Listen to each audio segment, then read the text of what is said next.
Well, first of all, when my cousin introduced us, shout out to Montague. Shout out to Montague.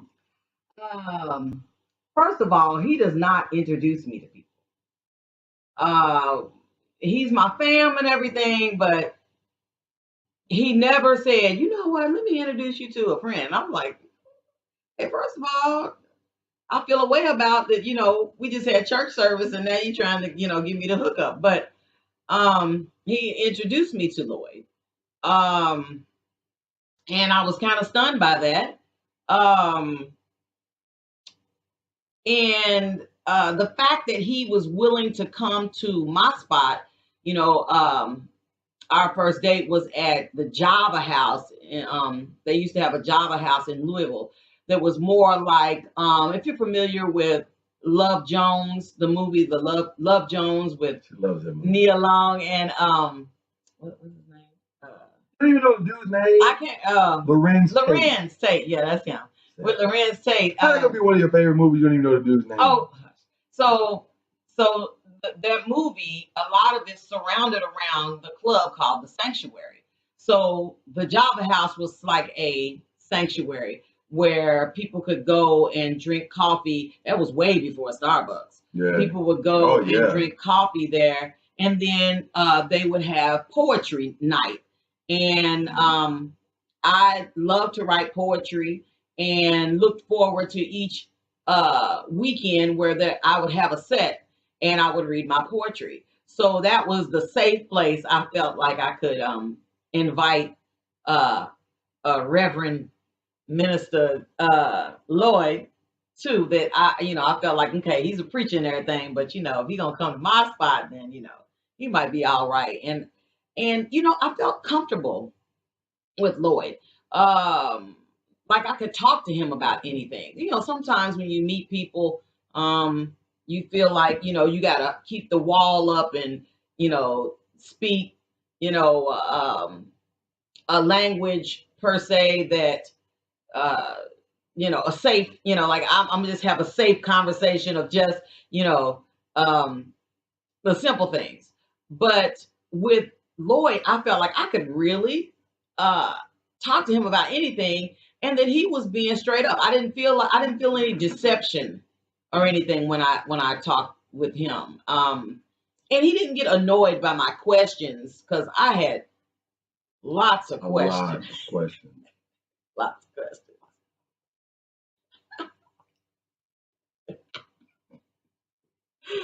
Oh my gosh. So that.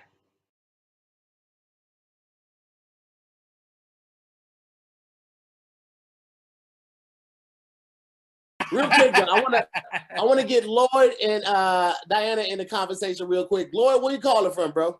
Atlanta, Georgia. It's young I'm in Lloyd. Texas. Texas? Texas. Yeah. What part of Texas? We're in Plano, right outside of Dallas. Plano. Yeah. Right outside Dallas. I already know. That's a good town. I got people that stay in Plano. It's a nice little town. Y'all got that Sonic right out the. Y'all got a Sonic. You got a Whataburger right over there. I stayed over there. All the food, the fucking food. He know. Y'all got the Sonic. Niggas know a town by nuggets. House, Raising Cane's. He's not wrong though. He's not wrong. We got that Taco Cabana though. We got all that. We got all that. They got a little steakhouse too. It's a little steakhouse. It's got green awning. Listen, I used to go to these random towns in Texas when I was working with Tough Mudder, and like I would really recognize and remember the cities based on the food that they had, and I remember all the food in Plano because I ate good. What you was doing with Tough Mudder? I was a start line MC. I wasn't doing none of the physical shit. I ain't know if they had a little big and small. Like a little big and small department. And now for big and small races. Bah! That's hilarious. Lloyd, what you do down there in Texas, man?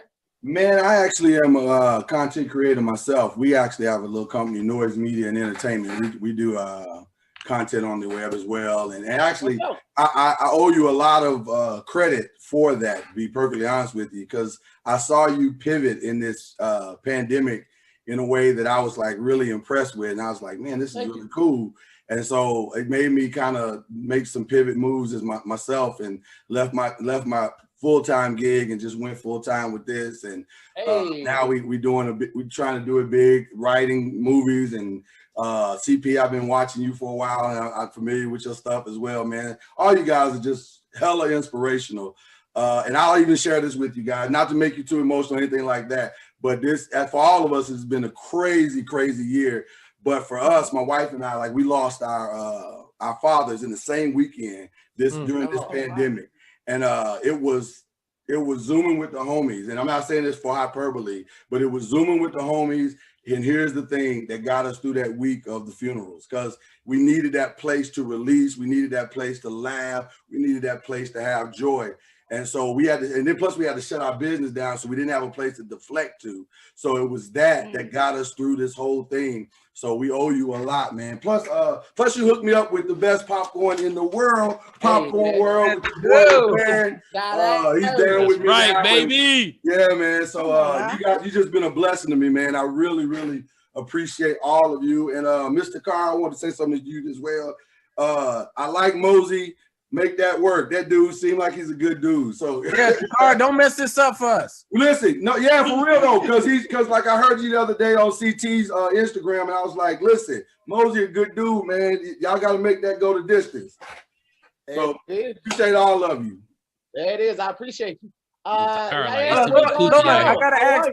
Lloyd, I gotta ask so, man. I appreciate the story, man. What gave you the inspiration to buy them ducks fucking behind you? That's what I need to know. Them ducks is fucking. You know what makes that duck is digging that other duck out. You know what makes what you just said so bad? You know what makes it so bad? There's actually a scripture on the thing. I have never even thought about it.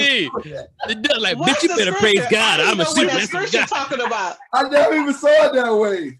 Bitch, you better praise God. Now I can't unsee what you just said. That's they terrible. married, so it's fine. But them right. It's a holy thing. It's a holy duck. What's the scripture? Give us the scripture. Just trying to watch over her shoulder. That's all. Psalms 46 and 10.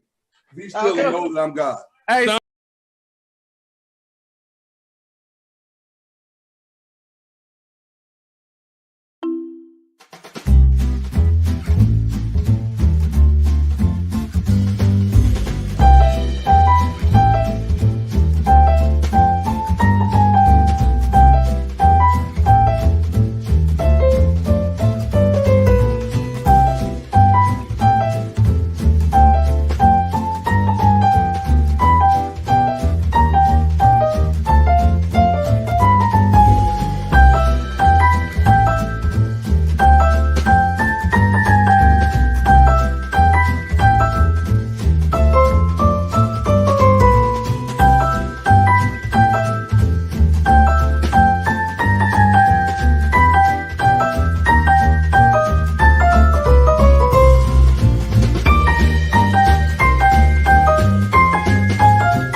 Football might be over for this season, but basketball is in full steam for both pro and college hoops. Hey, it's your man Lloyd Spence, and listen, from all the latest odds, totals, player performance props, to where the next fired coach is going to land, BetOnline is the #1 spot for all your sports betting needs.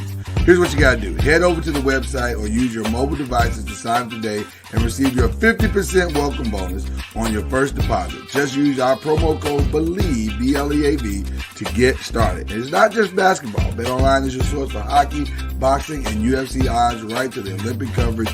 It is the best in the business. From sports right down to your favorite Vegas casino game, BetOnline is your #1 online wagering destination. So, it's BetOnline, y'all, the fastest and easiest way to wager on all your favorite sports and play your favorite games. So go to BetOnline, where the game starts.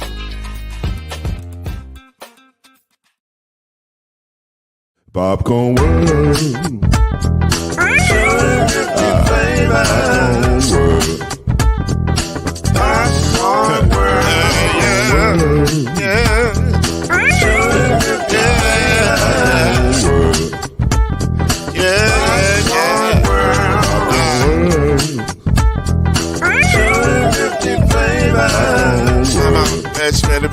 Popcorn World.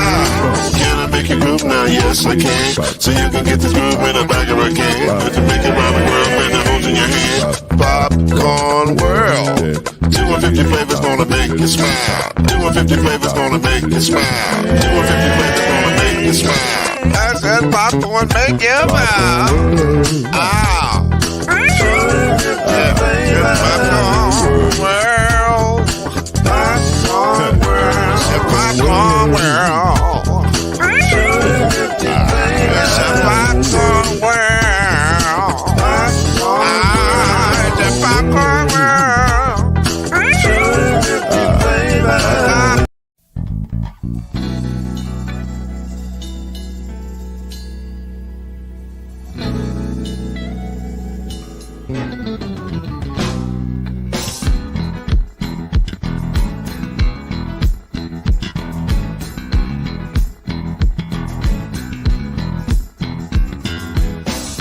What's that saying? Breaking down the road, man. I'm smiling now. Speaking for the people who must go around. Taking truth to power. With the whisper and the shout. We're talking noise. Oh yeah. Talking noise. Yeah, yeah. Say it again. Say we're talking noise. Yeah. Talking noise. Really don't have to fool around. Never noise keeps us under. When truth provide. The sound that you hear is the sound of success. We're talking noise. Oh yeah. Talking noise. Yeah. Picking up all the time. We're talking noise. Oh yeah, yeah, yeah. Talking noise. Share it again. We're talking noise. Welcome to Talkin NOIZ, the daily podcast that brings you up to speed and keeps you informed about real issues affecting real people. With your host, Mr. Talkin NOIZ himself, Lloyd Spence. His beautiful wife, Mrs. Noise, Kenyatta Spence. The ever-informed Brother Noise, Alan Brown. And yours cordially, Uncle Noise, Shake Anderson. Come on in and join us as we reveal and opine today's most pressing issues. Real truth while having real fun. Talkin NOIZ is in your house right now. So sit back and enjoy Talkin NOIZ.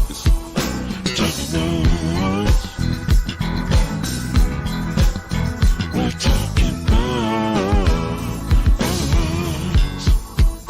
Talking noise.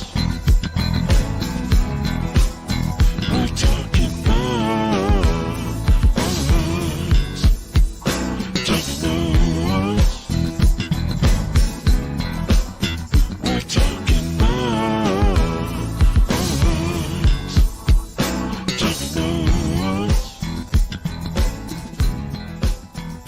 Talking noise. Uh-oh, guess what day it is? Guess what day it is? Huh? Anybody? Julie, hey, guess what day it is? Oh, come on, I know you can hear me. Mike. What day is it, Mike? Leslie, guess what today is? It's hump day. Woo-hoo! 2, 1, ready, come on.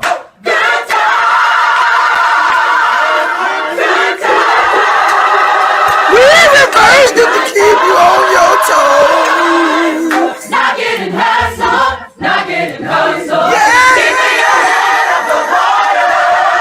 Making the way. Making the way. Like you do in a bathtub. Good time. Good time. I'm hungry right now.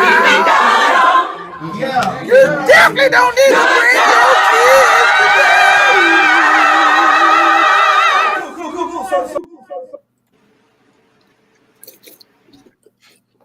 today. Don't bring your kids today.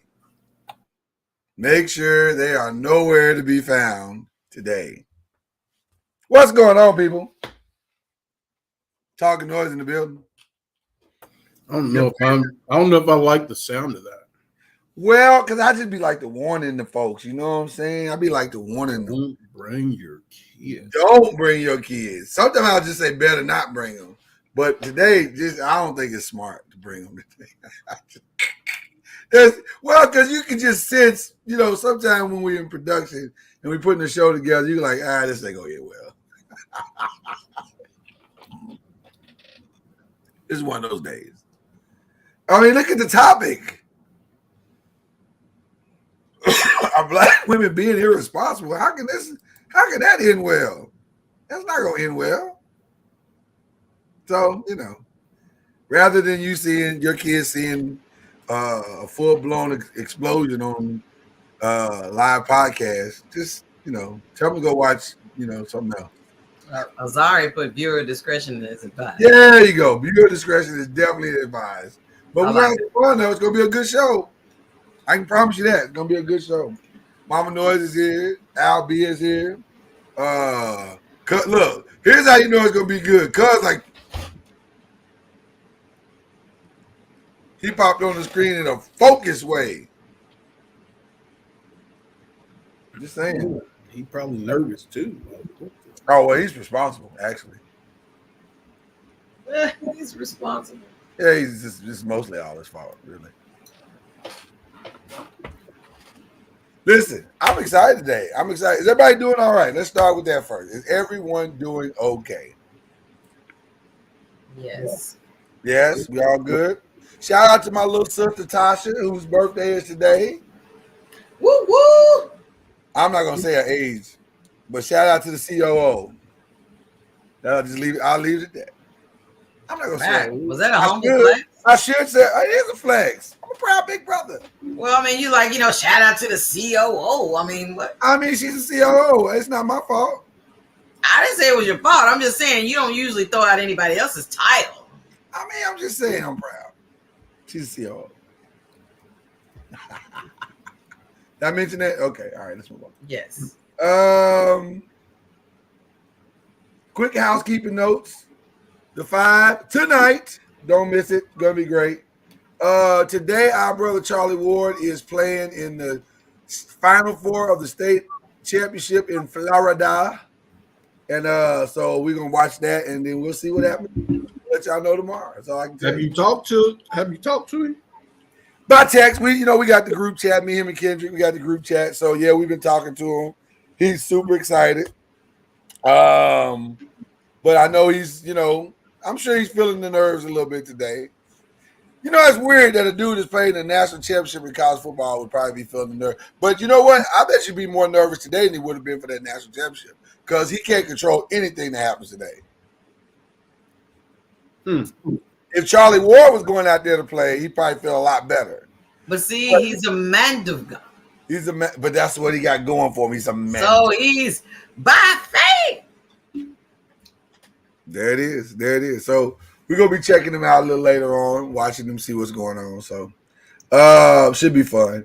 Mama Noise says I'm obligated to pull up this for Saturday. the birthday celebration. The birthday. This Saturday. This is the one Saturday I don't have anything to do with the show. All I'm doing is showing up. I don't know what she got planned. I don't know what we're doing. You know what? I love when you say that, as if you're I really going to just stand back and say, "Go ahead, Mama Noise." That's what you told me to do. I would like to know. If you want to tell me, I'm willing to listen. You know what? You full of it. She also punked me into making this today. Shout out to the noise makers for pushing us to 1,800. 1,800. Ooh, Al, we ain't got no popcorn away in a while. Should we give one away on Friday? If I can find it. You lost the wheel. Yeah, it's been a minute. No. We haven't spun the wheel in a minute, bro. We ain't spun the wheel in a minute, bro. That's true. No lies told. All right, that's the house. That's the church announcements. You can't lose the wheel. The wheel is in the middle of it. So how you gonna lose it? Oh, come on, preacher. Wheel in the middle of the wheel. Oh, listen, today's show is so intense. We're not even gonna give a call to worship. This probably no. This don't belong in no church. You need to give a call to worship because of the content. Oh, you know what? You're right. You forgot who you're dealing with. You're right. Use us still. You're right. I just heard what you said. I heard what you said when you said what you said. Oh, he said Jay got to do it because he got to Jay, listen, matter of fact, Jay is actually the perfect person, Cuz Noise, to give this call of worship. I agree. So, hold on, Cuz. Let me get you right. Let me get your music right. Talk to the organ player real quick. Give me a second. Okay, Sora, go ahead. Sora. Okay, he's ready. Here we go, Cuz.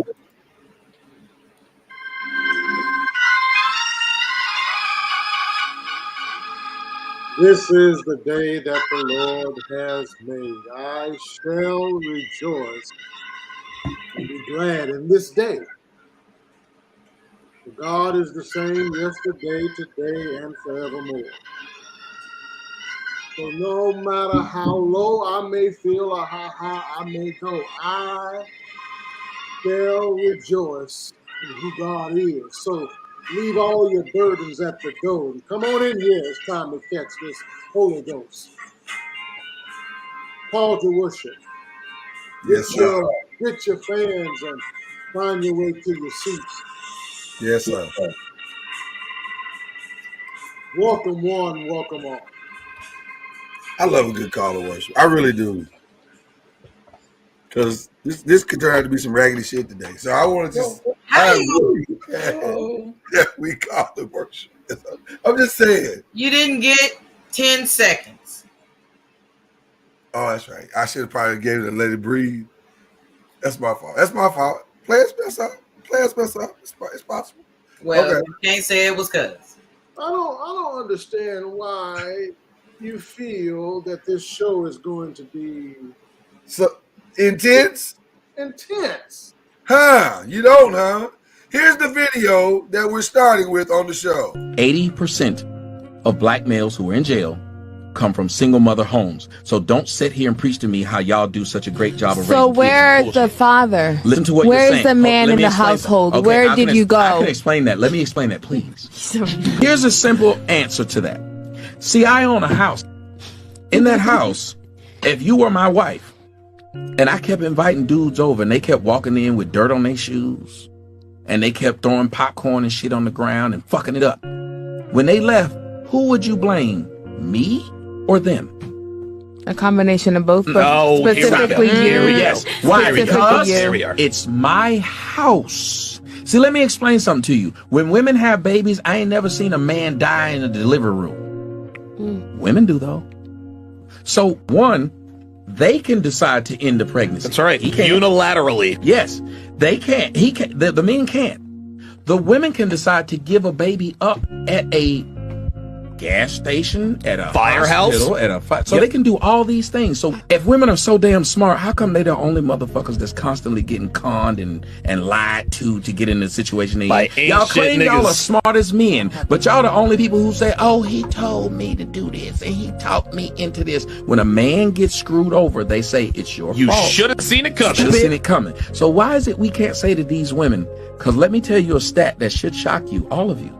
Did you know there are 2 times as many black women with children than black men? Damn.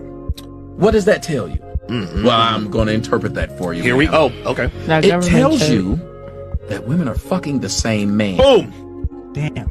So y'all know he ain't shit, and you fuck him because you in competition with that other ain't shit bitch to have that ain't shit nigga baby. Because you just saw a video on Instagram of Future, who you know got 9-11 kids, talking about how hard it is for him on Valentine's Day with all these bitches, and bitches jump right on the video to be there with him. So don't tell me how great women are. Don't tell me how women care about marriage. Don't tell me how women care about society, because if they did, the last thing you do is continue to reproduce with somebody you know has shown he is not a father, but you do it because you want to.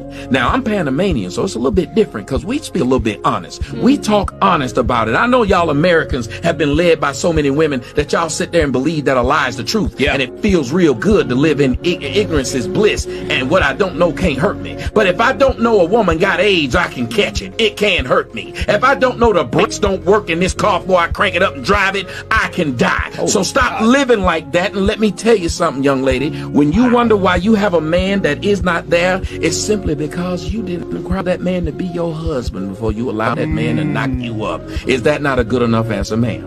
Gotcha, bitch. I don't got no problem. It's a 10% of women. I'm gonna subscribe to Tommy's channel. I get.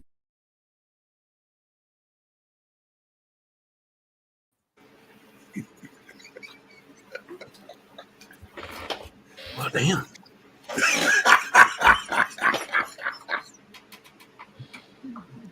That would be the reason why I thought it might. You felt you didn't need to have a call to worship. You're right now. In retrospect, I don't know what I was thinking. We should have started right off the top with call. And yes, Chad, you are correct. That was from the Fresh and Fit podcast. Although I don't know if that was one of the hosts. I don't know if that dude was one of the hosts. I think he was a guest. Yeah, he was a guest on the Fresh and Fit podcast. He said he was from Panama. So and look, Daniel Bell coming in hot already. He was spitting facts. I warned y'all. So much to unpack in all of that. The thing that got me that sparked our topic today, very simply, are black women irresponsible? He said there's far more men in the world or babies, single mothers than there are single fathers, and that's because they doubling down with extra men, and y'all got multiple babies, and you dealing with dudes that ain't ish, and it's a lot. It's a lot. Tara said, all I can say is I pretty much agree. Wow. Tony Sotomayor, is that his name? Was the guest? Okay, I was trying to find the dude's name and I couldn't. I think he's a podcast dude too. He's a radio host. Okay. He's a radio host. Woo. Comments. I'm ready. Let's talk. And it's interesting that some of the noisemakers are already saying they agree. So, Al, you want to start it off? Yeah, I cannot agree with. Well, first, let me say he is definitely clout grabbing by his tone. Right. Oh yeah. I think you would be more beneficial or helpful if you address those women in that room other than you bitches. Yeah, that was so his shock value is definitely trying to grab clout, but I can agree with a lot of what he says, not all of it. I don't know if any of the facts or the numbers that he spewed out are true. However, I do know instances where, one guy's got 3-4 kids, damn near the same age, by 3-4 different women. So, I can, One of the guys on the show? No. Oh, okay. In real life that I know. Oh, that you know. He has 3 kids, and all of them are, like Nick Cannon. They all about the same baby mama. age, So, they have, Well, listen, one thing that he said that was interesting. You women, he said, or he used a different word, all having babies by the same no good dude. And you mentioned Nick Cannon. Now Mariah gets a pass because she married the dude. But everybody after Mariah, I mean, it ain't like y'all didn't know. So this is going. In my opinion, women have all the power. Women rule the world, and because they do, yes, they are irresponsible because they can control the narrative because they have all the power. They have what we want. This is going to be a dynamic conversation. Well, we gonna unpack it as we do on this. In the words of our esteemed great pastor of the Black community, T.D. Jakes. Okay. Get ready. Because if you believe that bullshit, get ready. Andy Bruce said we all know a woman that has a baby by a shit guy, and she mad he didn't turn to a great guy after she got pregnant. It is easy for me to con you, listeners. It is easy for me to con you. It is easy for me to put forth a pretext without understanding the context. I will con you every time. If I don't understand the whole story, the truth behind that which I'm pushing forth, then I can con you. It was very easy to nod your head up and down on what the gentleman was saying, but it wasn't in context. It was flawed from the very beginning. Now, Mr. Noiz, I would like for you to break it down. Let's start with what he started from the very beginning. Would you play that one more again, sir, please? Okay, so what I'm gonna do is I'm gonna bring it up a different way. Give me 1 second to do so, because you're right. I wanna, like I said, it's a lot to unpack. All right. And we definitely got to take our time with it and just walk it, as they say, walk it through, So, okay, here we go. 50% of black males who are in jail come from single mother homes. So don't sit here and preach to me how y'all do such a great job of raising kids. So where the Stop. All right. Stop. Yeah. Stop. I got you. Shitheel. He started off his great speech by blaming women for the broken males in our society.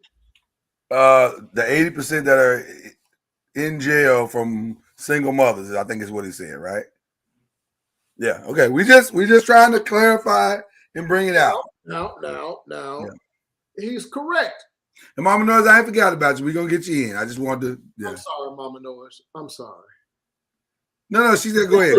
Let's just break this portion down, and then let's go to Mama Noiz. Okay. He is correct that those that are in prison, 80% of them are from single parent homes, single moms. But he tried to make it sound as if it's the moms that it's their fault that those young men are broken, that those young men are in that position. Mm-hmm. And we know on this show that that's not the truth. Right. See, I can't blame you for standing up and failing when I sat down and didn't try. Ooh. Say that again for the people in the back. Say that again for the people in the back. I can't blame mothers for standing up and doing the best they could by their kids and failing when your ass sat down and didn't even try. Uh-oh. You know, that happens a lot in politics. And I'm going to say this, then I'm going to go to Mama Noise. That happens a lot in politics. For those of you that are politically inclined, Republicans sit back and throw rocks at the inner cities of America. They sit back and throw rocks at the democratic policies that are in place in urban inner city America. But they leave the scene of inner city America and head their asses out to the suburbs and the rural towns of America. But they throw in the rocks at those that are in the inner city trying to deal with situations that they are not dealing with in the suburbs. Right. That's the exact same thing that son of a bitch just did. He sat back and threw rocks at women that are trying to raise your sperm. You sat down. You left. But you're going to blame the women? That's what he did, cuz. 80. You know, clearly he has a hatred toward women because he kept saying, like, y'all Americans be letting these women lead. Well, he has a problem with women leading, and to be addressing women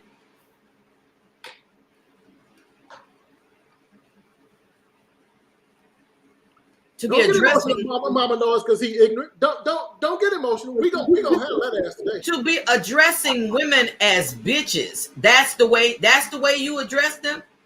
So I mean, you that's the best you could do. You couldn't even at least I don't know where this dude. I know he said he's from Panama or whatever, but he's a radio host and YouTube personality. And so this is kind of, if I can say it this way, this is kind of his shtick. That's what he do. This is what he do. So he gon' sensationalize it. It's gonna be over the top. Listen, you can't get thousands and millions of views on YouTube without having. It's very hard to cut through the muck in social media without having, if I can say it this way, some kind of salacious or shocking angle. It's very difficult because people, that's what, for whatever reasons, there is a strong segment of our population that desire to hear the most damaging, well, not damaging, I won't say, well, it is damaging. That's not what I want to say. They want to hear, well, I don't have a better term, the most ratchet-ish they can hear. So saying it the way that he said it is the way to draw people in. It's the way to make people go, damn, he just say that? Just like he drew us in. I didn't even know who the guy was to today. So I don't, Now, wasn't that a white woman that was sitting next to him? No, she's just real. I think she's just really, really light skinned. Yeah. Well, but I mean, he was like, I don't know how a man can be so aggressive toward black women and be born. Your mama's black. Oh, you is married to a white woman. Maybe it was a white woman. Okay, because I'm saying the way he was going, I'm sitting there saying, so you must be on an island all by yourself because you've not, or you know, or you on the same team or something. Because I'm sitting there saying, there's no way that a black woman would be able to sit still and listen to you talk like that. I understand you feel like the black women have made some bad choices, and some of us have. Sure. But to that degree, I mean, this dude is like I can't even describe it. It's just that was overwhelming. That's why Chad put in the chat. He had some crickets. It was crickets because it was like a lot to process when you're saying, "Are you serious right now, sir?"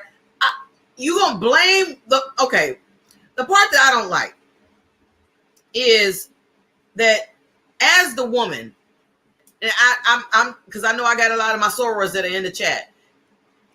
First thing we say is we want to meet a man that can lead us. And yet what he said was, y'all letting these dudes lead y'all. That's what we're built to do. Whoa, wait a minute. Just doggone it. Hold on. Say that again, because I'm sure there was some people outside and didn't hear it in the loudspeaker. You say that again, Mama. That was we always say we want a man that can lead us. I don't even want Kevin Hart to say my damn. That's what we're built as women, is to be led by our husband. Not saying that there's not strong women out there and that we can't do all of the, to be the heads of companies and things like that in the leadership role. But that's what we're created to do. So for you to say, why are y'all letting people lead you? That's what we're created to do. And we also said, I'm just saying that if you're saying that, I'm simply saying that as a woman that's saying, when I get married, I want a husband, or if I have a desire to get married, let me just start there. If you have a desire to get married, you want a man that can lead you, lead your children. Well, if you are being led and then you're thinking that you're in a relationship where the man is trying to, that you have a future with this person, you're trusting this guy, but this guy, like, we supposed to have some type of intuition to know.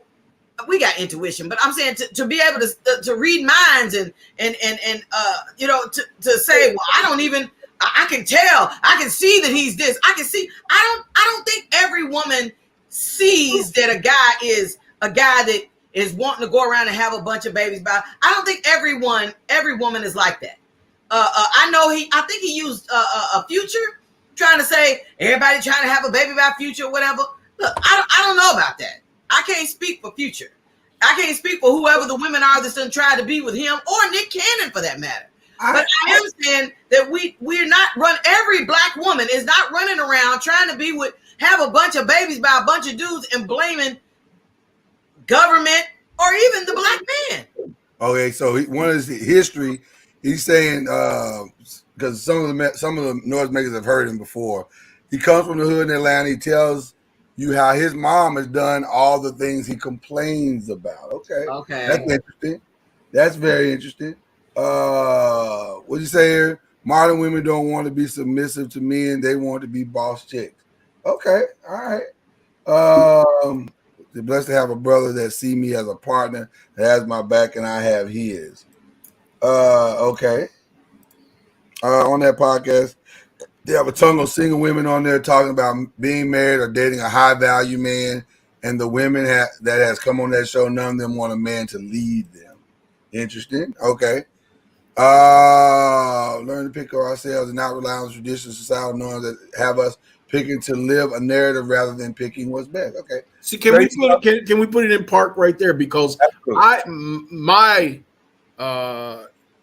interpretation of his comment about the 80% of women or men locked up or from single mothers is, I think he's saying, this is just me, he's saying that women should hold their partners to higher standards. They should demand more. They shouldn't be out having children out of wedlock with these men. That's why the 80% of men that are locked up are from single mothers. I don't think he's blaming them for being locked up. That's what you took from it. Okay. That's what I took from it. Okay. And because he says it later on in the statement that they should desire more from a man. Quit just giving yourself to these men and having these children. So that's how I interpreted that initial statement. I want to go to that next thing. Listen to what you're Where saying. is the man in the household? Okay, Where did you go? I can explain that. Let me explain that, please. Here's a simple answer to that. See, I own a house. In that house, if you were my wife, and I kept inviting dudes over, and they kept walking in with dirt on their shoes, and they kept throwing popcorn and shit on the ground and fucking it up. When they left, who would you blame? Me or them? A combination of both, but No, specifically you. Yes. Why? Because you. it's my house. See, let me explain something to you. When women have babies, I ain't never seen a man die in a delivery room. Not right. That's the problem. I remember I said earlier that I can agree with some of the things he said, but some of it's bullshit. That's bullshit. Well, that's what cons do. Because if you have a house, Ninja, your wife has a house. It's not your house. It's y'all's house. Well, cons. But that's not what he's saying, though.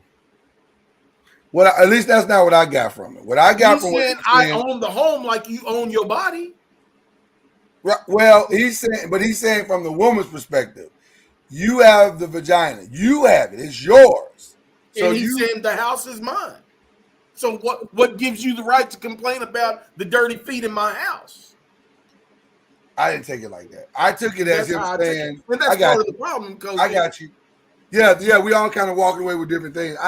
I took what he was saying, not that I agree, but I'm just saying I took what he was saying was we are absolving the responsibility of who gets to come in the house from the person that actually owns the house. So if I have the vagina, I get to decide who comes in. And if I because we're not talking about rape scenarios here. What we're talking about is consensual sex, right? So relate that to his scenario so I can understand. Right. So if she's letting him hit, if she's having sex with him and she gets pregnant, she got pregnant because you let him come in and get you pregnant. Not because that's what I took from what he was saying.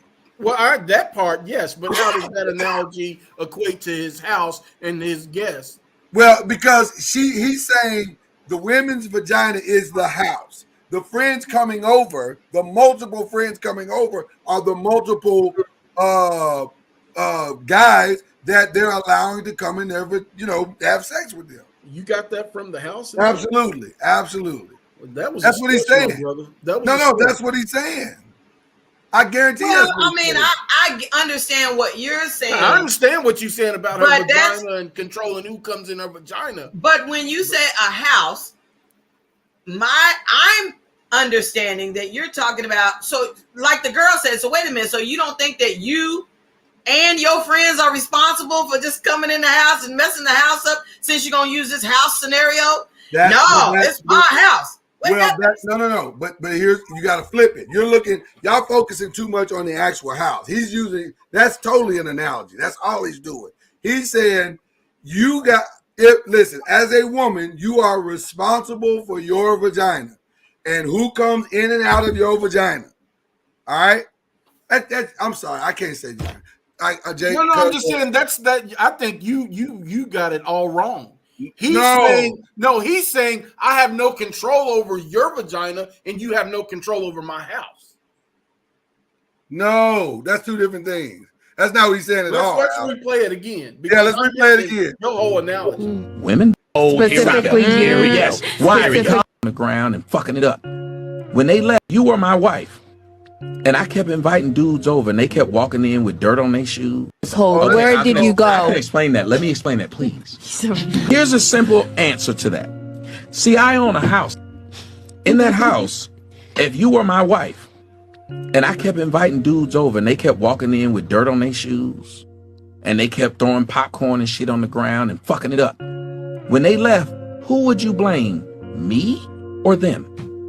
A combination of both, but specifically you. Yes. Why? Because it's my house. See, let me explain something to you. When women have babies, I ain't never seen a man die in a delivery room. Women do, though. So, that's what he's saying. He's making an analogy, using that analogy of owning a house and having the responsibility. If you can't blame anybody else for getting your house dirty if you let them in. And that's what he's saying. But his first statement was, my wife. He didn't just say, as some random woman, okay, you letting somebody in and out of your house, then who's responsible? I'm saying he wanted to pop off that this is my wife and it's my house. And take that off the page. That had, honestly, the wife part had really nothing to do with that analogy. That was just, he said it, but it really had nothing to do with the analogy. Okay. What the whole analogy is centered around who's coming in and out of the house, and how the house gets dirty or messed up because somebody came in the house that you let in. That's why he doubles down and says what he says about the pregnancy and all that stuff. Go ahead, cuz. So the analogy is flawed from the beginning. It is flawed. It's not the greatest analogy, right? Mr. Noise is correct on what he was trying to say. The problem with the analogy is this. If I continue to invite people into my home that's trashing my home, yes, that's my fault. But I know that the people that are coming into my home are trashing. So it is also their fault. There is responsibility on both sides, but it's ultimately my fault because I keep inviting them into the home. You can't compare that to the relationships that male and females have. Because what happens is men oftentimes disguise themselves. I'm sorry. Males oftentimes disguise themselves as men. Come on, wait a minute. You need to say that one more time. Males oftentimes disguise themselves as men. And unless you want to be in your nice home and never invite anyone over ever, you're going to always have some friends come over. Right. You're going to always have new associates may come over. But the reality is a woman will always, we as human beings, we have males and we have females. We all have the urge to merge. This is back to the vagina part. Right. This is not just relationships. This is vagina and penises. We all have the urge to merge. But if I send out a representative that's pretending to be a man in a woman's life, but that same woman has never really saw manhood modeled in front of her. That's the part that he.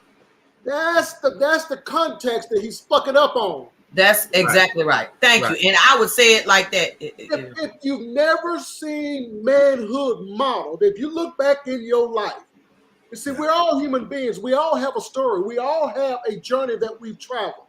If you look back in your life and the man that you saw in your life was cussing your mama out, was beating your mama, was looking at you kind of sideways. If the man that you saw in your life was a dysfunctional, effed up man or not a man at all, then the man that you see later on in life as an adult, do you really know what you're looking for? Right. That's the context in which he's talking. And that's what makes the whole thing flawed. That's what makes the whole thing flawed. Because on the surface, a woman is responsible. Mr. Noise, you didn't want to say it, but I'm going to say it for you. A woman is responsible for her pussy. You are correct. Right. You are 100% correct. So everybody can get with that. She's in charge of her body. That is correct. But she's pulling from a dysfunctional past that didn't teach her what to look for. So she keeps looking. So she keeps looking. So she keeps looking, and she keeps falling out, finding the same flawed men, boys. So now let me go back to his flawed analogy, and tip a hole in that as well, because he said, well, if you're married to me, you're my wife, and I keep letting people in, then whose fault is it? It's my fault. That's what he said, right? But you're married to me. Now, let me equate, instead of saying married to me as in a wife in the house situation, let's say what Cuz just said.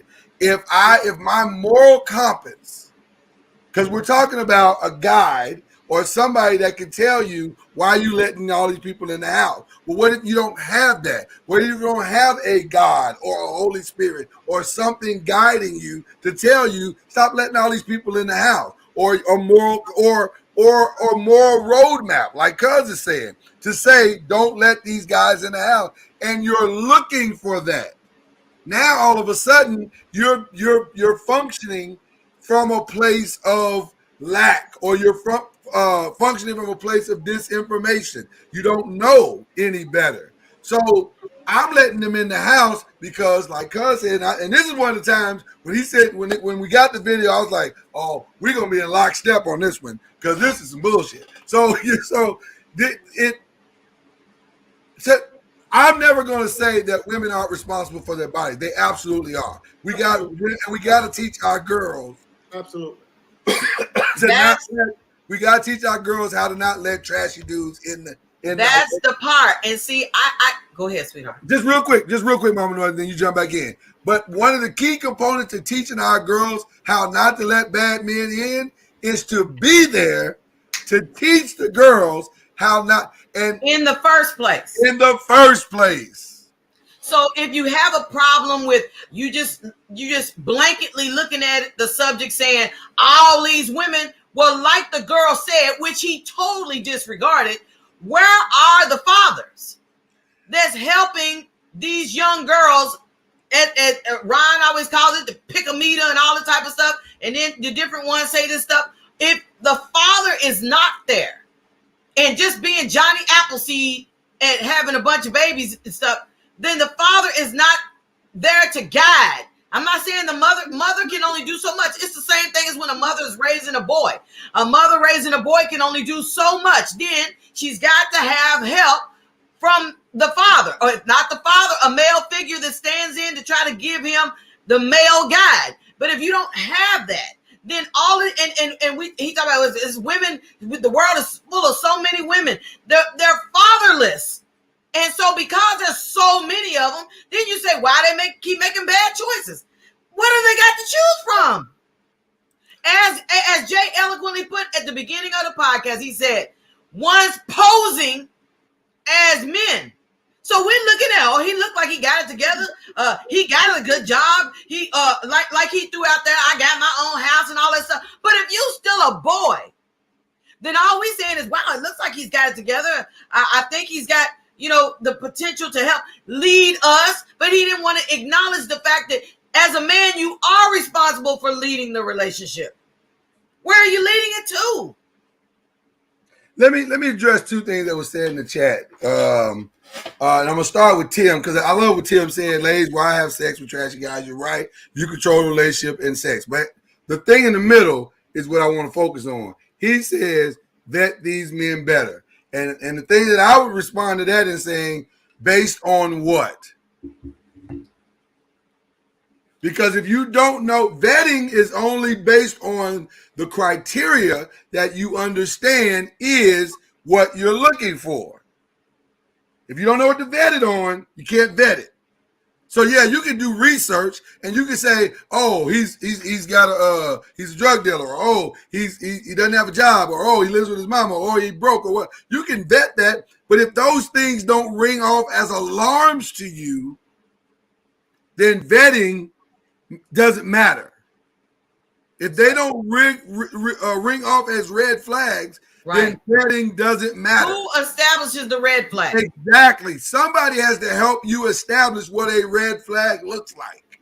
So that's number one. If you're driving a car and you don't have a license, you haven't had any type of proper teaching, you're going to drive right through the green light, which is what you're supposed to. But you'll drive right through the yellow light. You'll drive right through the red light. You'll just drive on through, forgetting all of the signs and signals that are supposed to help you to drive properly. You'll disregard those things because you haven't been taught properly. Now I'm going to make the women mad in the chat. Are y'all ready? But this is don't take it up with me. Take it up with the Lord. You said, because I saw one of the people say, well, I never said I want to be led by a man. Biblically. Now, if we're using the book, now you don't have to use the book. You can use whatever you want. But if you're using the book, being led by a man is not your call. The responsibility of a man's leadership to his family is the biblical order. If we're using the book. Now, I know some of y'all don't use the book. That's fine. But for those who ascribe to the book, it's not your call. And the leadership is not what you think it is. See, some of y'all hear leadership and you say, oh, he the boss. You ain't the boss of me. You're telling me what to do. That's not what God said. God said when you're the head of your house, it means you're the one being held responsible. And let me add to that, because I saw that too, and I understand where that comes from. I get it. And I don't blame women for feeling that way at this juncture in life. Men have done enough harm. Males have done enough harm in their homes that women have said, you know what, I don't need a man to lead me. I'm going to do it all myself. The reality is, lady, you can't. Now, if that's offensive, I apologize. But I'm going to say you can't because I know men can't do it by themselves either. Right. It takes both in order to build the family and the home. It takes two. The problem is we elevate people. Our definitions are wrong. We often call someone that turns 18, boy, you're a man now. Turns 21, boy, you're a man. You're a man now. And you better not turn 25. You're a grown ass man now. You're a man. But listen, age does not equal manhood. Age does not equal manhood. Age just simply means you're grown, but it doesn't mean you're a man. And cuz, let me say this real quick. It's totally tied to mentality. And let me say this real quick. I understand why black women are nervous about this. Because black men are flawed. They're deeply flawed. And so a lot of black men are coming to the table. They don't know where they're going. They don't know what they're doing. They ain't got no plan. They don't have no sense of responsibility. They don't have a moral code. They don't have a sense of spiritual foundation. So that's who you want to lead me? I get that. I get that. And as a father of daughters, and Al and cuz y'all, if y'all feel the same way, you can co-sign. It does make me nervous. Let me share a transparent story for y'all. My daughter had to go to prom, and she wanted some help trying to figure out who she should take to prom. There was and homecoming dance, and she was like, "Daddy, who should I ask? Who should I ask?" There were some black men that were potential candidates. I didn't like none of them. I didn't like none of them. Because what you're not going to do is try to get my daughter's drawers over her head because it's prom night or homecoming.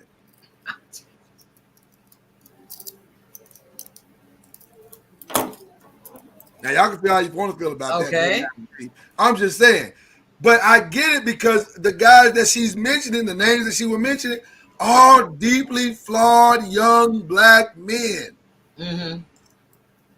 See, you won't like to talk about Well, but see, that's the point. See, he didn't want to mention anything about the man being flawed at all. Let's just talk about that the woman is being irresponsible. Now, and let me say this. This is the other part maybe we don't like. There is some of that. There is some of that. There is some of the women being irresponsible. Now, listen, with all due respect, and I mean, look, in the words of Ricky Bobby, and I mean all due respect. Them ladies that came after Mariah, irresponsible to me. I'm sorry. Y'all can feel how you want to feel. They're irresponsible. Every single one of them. Because y'all know this dude is out here fathering many nations like Abraham. Y'all know what Nick out here doing. And y'all, listen, baby mama's number 3, 4. I'm going to stall 3 out. I'm going to stall 3 and 4 out because I think he had twins the next time too. I'm going to stall you out. Maybe that was a quality relationship just gone awry. Okay. Come on. 6, 7, 8, 9. Come on, y'all. Come on, man. Come on, man. Y'all, listen. Come on, man. I don't know. I keep trying to think. I'm not saying there's not context. I'm not saying there's not context. I'm saying, though, they did make a choice. I agree. I'm just saying that it seems like, and I know we say this on the show, and it seems redundant, and I know but I feel like what Cuz always says on this show, it is absolutely true. See, if we as parents, if the father and the mother are together and they are raising this child, and the child's not trying to fend for themselves, as to figure out how to come up with money to take care of themselves, then they don't have this mindset of, I gotta try to, I gotta get a job, but I gotta, you know what I'm saying? There's a certain part of it that the parents are supposed to take care of the kids, so they don't have this mindset of way before time getting hooked up with somebody to take care of them. And I'm gonna tell you something, Mama Noise. To Tim Hinkle, shout out to Tim Hinkle. To his point, I hold Nick the most responsible. We have publicly, listen, on this particular podcast and platform, we are constantly saying, Nick, you gotta do better, bro. You got to do better. But the reason why I keep on trying to push that point is that because these young ladies are growing up thinking that the only solution to them having a successful life, other than if you have a family that's pushing you toward college, or a family that's supporting you financially to aspire for your dreams, is to get hooked up with some guy like Nick Cannon, or to get hooked up with a Future or whatever. Well, I may be one of the baby's mamas, but at least I'll be taken care of, and at least the baby will be taken care of. But you just said it. That's the problem, because Nick Cannon will take care of those kids. What's the other dude that we talk about on the show quite a bit that does the similar thing? Oh God, I can't think of his name. But it was anyway. The guys that are doing it, they are in a position to financially take care of the kids. The damage is not that they're not taking care of the kids. The damage is that they can't actively be day to day in their life, and the precedence of example that they set for the entire community. That's what I was gonna say. Right, that's what you're saying. Yeah. So now they're showing our daughters, well, as long as he can take care of it, because that's what you've heard. Well, first thing I just want you to know now, you better be prepared to take care of it. So, that's like going and getting a puppy or something. Well, 50 Cent literally had a song where, in the lyrics of the song, he said, "Have a baby by me, baby. Be a millionaire. Have another baby. Who the hell cares?" That's a quote from the song. Yeah. So when that's out there as a cultural ideology, how do you expect the girls to vet that properly? Because now they're vetting based on that standard. Well, that's why I was saying it goes all the way back. Like I said, what Cuz has said over and over again, and we have collectively agreed here, is that if you don't have somebody as a guy, because I heard Tony say you're supposed to go through a yellow light. Yeah, you are, but you're supposed to go through a yellow light with caution. You don't just go through it just to be going through it. If you don't go through it with caution, you're gonna be the one who has an accident. I'm just saying. We run through the yellow light so we can so we don't have to stop. But you better go through it with caution, because that's why it's called the caution light. And I'm simply saying that without the type of guidance, without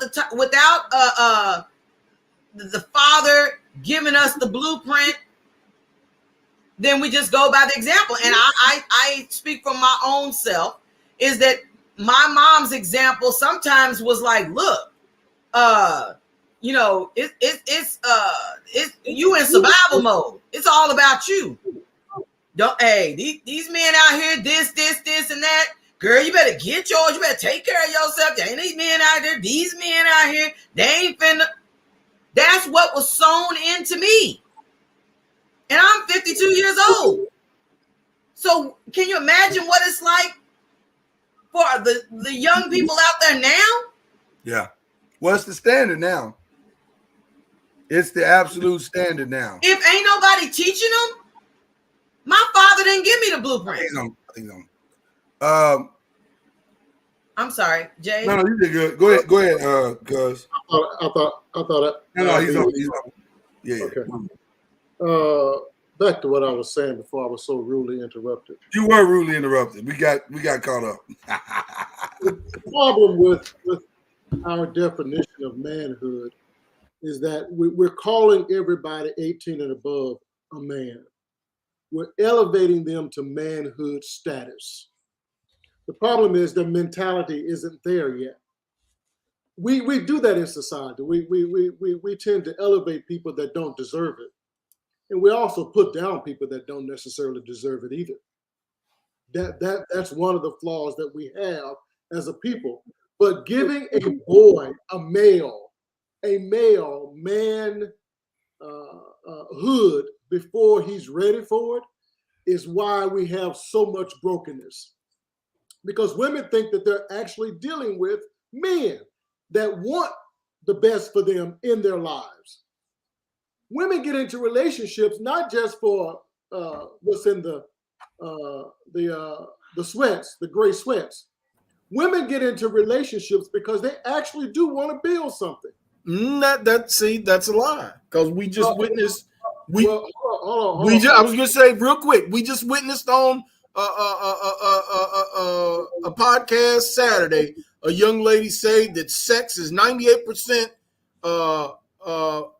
important in the relationship. That's what she said. 98. That's because she's. We asked the 4 different times. She's speaking from brokenness. I agree. There's nothing else. I totally agree. That's not a woman. That's a girl. That's a female. That's not a woman. A woman wants to build with a man. The problem is we're all disguised. Let me tell you something. I can't let Lillian live on that statement she just made. Which one is that? Well, she said mama was right. Your mama was right. Also keep that extra just in case he go a food fund ready to handle anything. No. You can't go into your marriage like that. No, that is terrible advice. Yeah, I found that out the hard way. I understand why you're doing it. You can't blame him. I can't blame him. I cannot blame him. No, you can't. But just because somebody told you that don't make it right. It ain't right. It's the reality. It's where we are. But that all goes to show you, all of this goes to show you how deep the fractures are. Yes. Facts. That's it. Ooh, Al. Because, I mean, even that little small statement about the food fund, man, that just, exposes how deep, how badly we all are broken. And the reason why I say that Al is absolutely spot on is because when I was, now, like Lillian, you might, Soror, and hear my heart. I'm saying when I came into my marriage, on Sunday, we will be 23 years in. So I got a little experience. And I'm saying that at 52 years of age, hearing my mama in the back of my mind saying, keep that money just in case. I remember putting that on the table when we had our premarital counseling before we were married. And the pastor said, so basically it's a parachute. So you anticipate the failure. And I was like, well, no, she said it was just in case. He said, that's a parachute still? You don't think you keep a parachute just in case? Somebody jump out a plane without a parachute. and I have to go. I've stuck around a little long. I was trying to wait and get a few things in. But, Steve Harvey, whom I disagree with often, almost 90+% of the time. Okay. But the one thing that he says that I truly believe, and I'll say this in cuz fashion as I exit stage left, fuck plan B. Having a food fund is a plan. Damn. So if you go into a relationship with a plan B, what you're saying is, I'm not giving everything to plan A. That's right. That's exactly right. So that means as soon as you have any type of anything happen, you say, you know what? I got that parachute in the back. You know what? And by the way, let me say again. Go ahead. I'm sorry, because I know you gotta go. And I'm not gonna put their names or even their titles out there, but I know a couple. This January they celebrated, I think, 40, 41, 42 years of marriage. Yeah, we didn't know The that. absolute greatest couple I've ever been in the presence of. But she tells me all the time how their relationship started and how her mama, her grandmama mainly, girl, keep you a little something on the side. You never know when things are going to go south. And she tells me all the time, that was the worst advice she ever got. And they just celebrated, I want to say 42. Number 42. I'm gonna tell you, being in the 23 years on Sunday, if I would have followed that to the letter, I'm just gonna say that I wouldn't be here in this marriage because he I would always be able to. I'd have my escape. As soon as I'll it ain't give you a right. scenario, and I purposely interrupted you. If you had your fund and you had 16, 17, 18, 19, 20, 30, 40,000 saved up in your fund, when that clown said, let's go back to Louisville, you said, no, you go. I'm good right here. I'll stay right. We was about to move into our house too. No, we'll be here when you get back. Hilarious. I love y'all. Love you too, brother. I'll put my earbud in and I'll There you listen go. to y'all the rest of the show. There you go. There you go. Along those same lines, early on in our marriage, my wife cussed out her family, told them where they can go kiss. Oh my! Because of their disrespect of our marriage. They was telling her, what you gonna do when that ninja leave you? Where you gonna go then? They were already speaking the demise of our marriage. 31 years later, we're still together. So you cannot have a plan B. You cannot believe that what if it doesn't work. I personally don't blame women for doing that. I just don't, because there's too much failure out there. And when you divide half in the court system of a little, that means your ass ain't got nothing. Half of a little is nothing. Right. So I don't blame them for trying to protect themselves. But the purpose of a marriage, back to the women speaking about men leading, the purpose of a marriage is to build together. It's not for him to be your boss, not for him to tell you what to do. No. But a man is a natural builder. That is what he is designed to do. And if you would allow him to tell you a plan and you help him with that plan and you guys build together, that's really how marriages are supposed to work. You're not supposed to be, as a woman, out there big balling and shot calling all by yourself. That's not how you're designed. Women are doing that, and most women that are doing it are tired of it. Yeah. Oh, they trying to get the bag. Oh yeah, the bag. That's the catchphrase now. But once you get the bag, what you gonna do with it then? Because you realize at some point it really ain't all about the bag. What am I building? And who am I building it with? And who am I building it for? Boy, this is. Let's go back to the video real quick. And Ron, Anthony, Bruce, and Sean, I see your comments. I'm coming back to y'all in a minute because I definitely want to put that back in, but I also want to add it back into the context of the conversation. Here's the next part of what he said. They can decide to end the pregnancy. That's right. He can't. Unilaterally. Yes, they can't. He can. The men can't. The women can decide to give a baby up at a gas station, at a Firehouse, hospital, at a so they can do all these things. So if women are so damn smart, how come they the only motherfuckers that's constantly getting conned and lied to get in the situation they by in? Y'all claim y'all are smart as men, but y'all the only people who say, "Oh, he told me to do this." I gotta stop it right there, because that was the part right on the video that ran me hot. Oh my gosh! I was like, wow, bro, really? That's where we going? You know, it's awful funny how he says that women, we can do all of that. We absolutely can. She froze. It's a decision. You froze, Mama. Both of us are in this situation.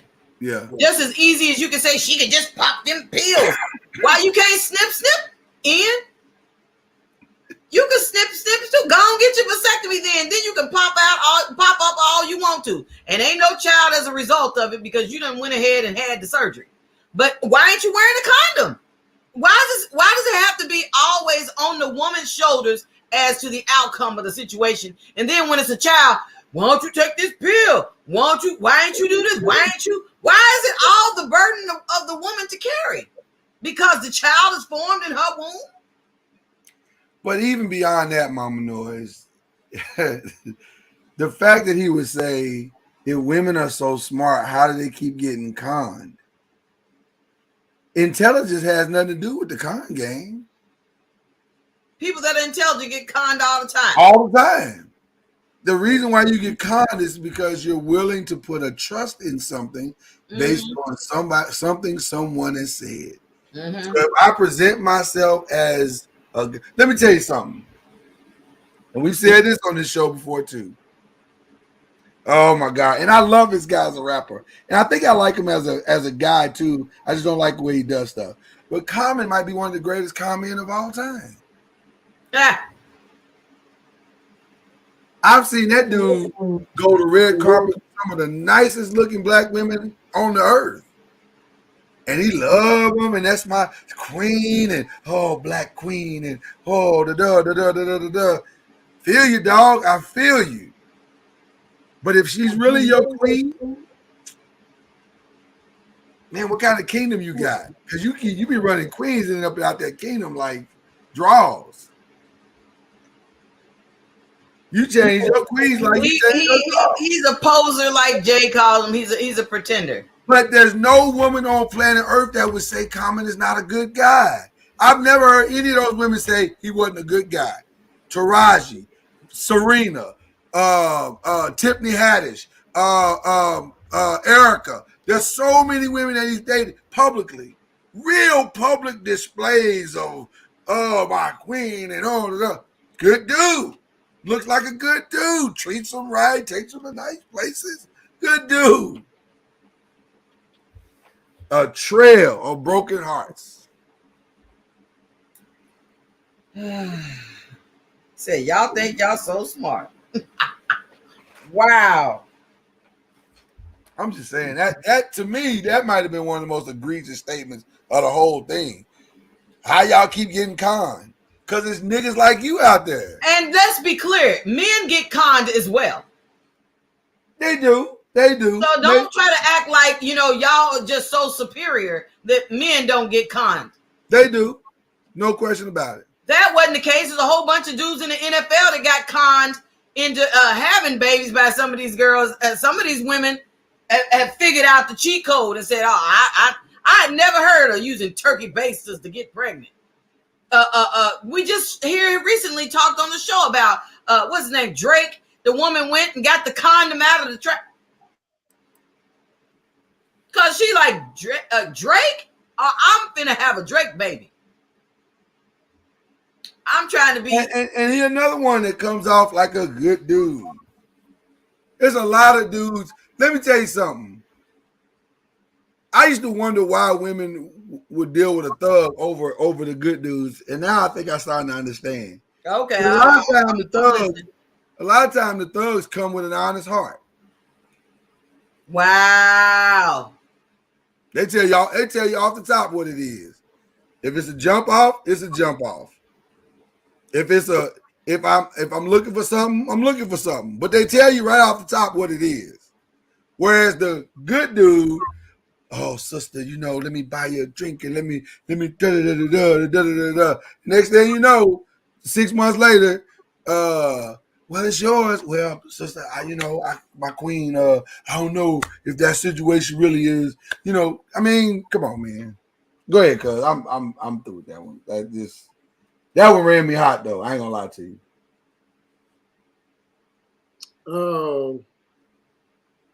Yeah, he is in his entire speech. He's actually conning women into believing that they are to blame for their situation.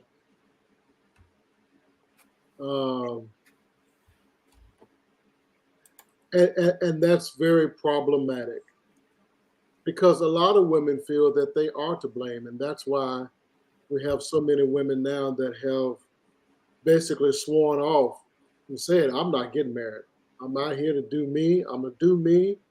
If I get a child, I'm going to take care of my kid by myself. I don't need no ninja. Nothing for me. That's a flawed belief system. And somebody said in the chat earlier something about trauma from the older generations. Yeah. There was a lot of trauma from the older generations. That is correct. But the reality is the structure of the family with a man and a woman that it took to have those kids, raising those kids, is the best avenue. It's not the only avenue, but it is the best avenue for our society. Women, you are correct. You can raise a boy by yourself. You can raise a girl by yourself, for those of you that believe it. But you are correct. You can get them to manhood. You can get them to male. See how we confuse these definitions? You can get them to malehood. 18, 21, you can get them out the house. You are correct. But I guarantee you didn't raise a man by yourself. Because he had to see men in order to pattern his behavior after men. Now, sometimes some of us are smart enough that we can see the flawed man and say, I don't want to be that. Right. We'll run the other way. Yeah. Some of us would turn and say, I'm going to go the opposite direction. The only problem with that, even when we turn and go the opposite direction, we don't know what we're doing. We're just running from what we saw. So now it still takes men in my life through friendship in order to sharpen what I'm doing and to show me how to do that which I want to do. So it still took men in my life to make me a better man. That's just a reality. You got plenty of men out here that really, plenty males. Excuse me, I see we keep fucking it up. We got plenty of males out here that really do want to be men. They really do. Yeah. We beat our chest talking about it, but we don't understand what it means. Right. And it takes other men in order to help us see what it means. And here's one of the definitions of manhood. What happened? No. Our good friend Tim, he was like, I gotta get in. One of the definitions of manhood is selfless service. You cannot selfless service to your immediate circle, your family. Okay, talk about That's it. one of the definitions of manhood. It cannot. Life as a man cannot be about you. It has to be about those in your circle. Until we get that, listen, when you sit down with a guy, women, ladies, and you're trying to figure out whether or not you're dealing with a man or not. If that man just sits there and talks about I, me, mine, I got, I have, I'm home, you're not dealing with the man. See now see that them are keys right there. Those are keys that you just said just now. So for every woman that's listening, that's single, if you got those, what you say in the conversation, cuz? All them eyes, I got, I have, I'm gone, I'm doing this. Listen, if you discuss that, if you talk like that, there has to be a purpose to why you want to do that. And it can't be about you. You can immediately tell whether or not you're dealing with a man, because a man is going to disclose what he wants to do for you. And let me say this, let me add this caveat to what you just said. Just because he took you to a nice restaurant or a nice hotel or bought you a nice gift or bought you, or, you know, that's not, that doesn't make him a good dude. Just because he goes to work every day, just because he still may have some flaws and ultimately be selfish. And again, I understand why women don't know, because you don't know, a lot of them don't know how to vet this guy because they have never seen it mirrored, they've never seen it modeled. And so I get it. I get why good dudes are as dangerous as the bad ones, because even they are flawed. Even they are flawed. I'm gonna tell you, and there's so many. Those are keys and those are red flags, because if a guy don't want to bring you to his house, that's a red flag. Yeah. When you say gifts and all that stuff, but then he still don't take you to his house, right, where he lives. He don't want to invite you to meet his friends. It's another red flag. Don't want to take you. I'm gonna tell you, I saw something the other day. Somebody posted on Facebook and said, you know, all I ever wanted us to do is to go out and go for a walk somewhere. I'm saying, so you can't go walk out nowhere with your man hand in hand? That means you the side chick. Either that or he got the gout. He got that gout, or he got that what's that other one called up under your foot? The calcium builds up, whatever it's called. Up under your foot. I don't know. Hey, real quick, because one of the noisemakers he said he had to jump in and at least make this comment. Tim, are you there? See, we got to get a call in line. Tim, you there? Yes, sir. What's up, bro? What's going on? What's going on? How y'all doing, good people? I'm good. By the way, Tim is the one that sent us these beautiful shirts, by the way. Shout out to the Warriors. Okay, go ahead, Tim. I ain't too happy with their asses from last week, though. I know we dropped the ball. We learned it, baby. We learned it. That's it. Yeah. No, man, I just want to get in and tap in with you guys, man. I was listening to some of the things that was being said, man. It's like I was saying, Lord, a lot of these modern women don't want to be married, man. By just some of the things you hear, just out here and on YouTube. I don't know if y'all ever go to that, but man, you just listen to some of the things on YouTube, some of the things you hear women say. You're right. They don't want to be submissive. They don't want to be married. I mean, and so when I heard Mama Noise sit there say, her parents used to say, I used to hear it all the time. I remember my mom's people saying that. And the sad thing about it, there's no benefit for a man to get married. It's more beneficial for women than a man. Because I stand to lose 50% of whatever I have. I stand to lose 50% of whatever I have. So what's the benefit? If I was a woman, I would get married, and if things just don't work out, and you still have your rainy day fund plus whatever you and a man accumulate, you're gonna come out fat as a hog. I think some of it has to do with the word submission. Has been getting a bad word. It's That's been what I getting was a bad thinking rap. too, Mama Noise. I was thinking that because people think it's weakness. It is. I've heard women say, "I ain't nobody's doormat." Okay, that's not what it means. No, but it goes back to, like we always say, we have jacked up definitions that people don't understand, and we like to label stuff way too much. Our society is about labels, and nobody wants to fall into a label, and those labels are bullshit. Plain and simple.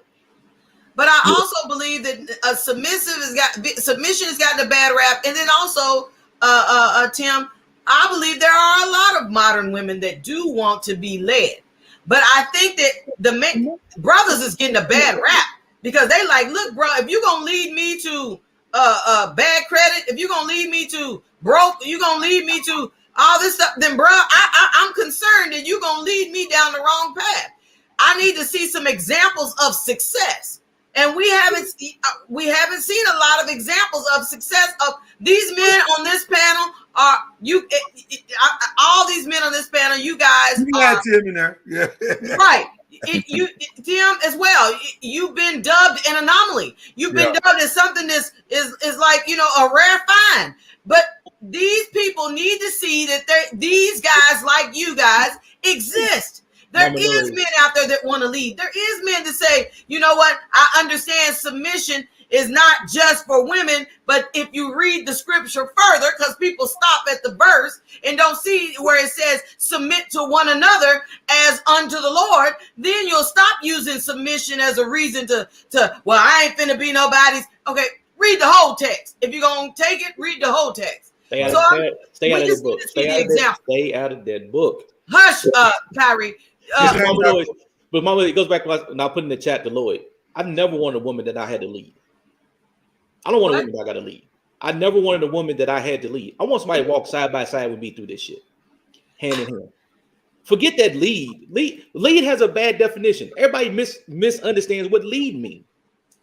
The whole point because lead is synonymous with boss, and we think, go ahead, Tim. Exactly. Well, you're going to lead regardless if you want to lead or not. That's regardless, hands down. Because let me tell you this: if you in this home and this home goes down, something goes wrong, who are they going to look to? They're going to look to you as a man. But she also has to have the ability to pick up when you fall. That's the point of having that mate that's with you hand in hand. Because if I fall, I'll break. You don't have time to fall, brother. You don't have time to fall. But if I break my back, she's got to be the one to pick me up. You don't have time to fall. You don't have time to fail. There is no time to fail. You better figure it out real fast and quick in a hurry. But if that car goes down, you're going to fail. You're going to fail. Failure is going to happen. There's no way around. I understand that, but you don't have time to sit on your ass and cry about it.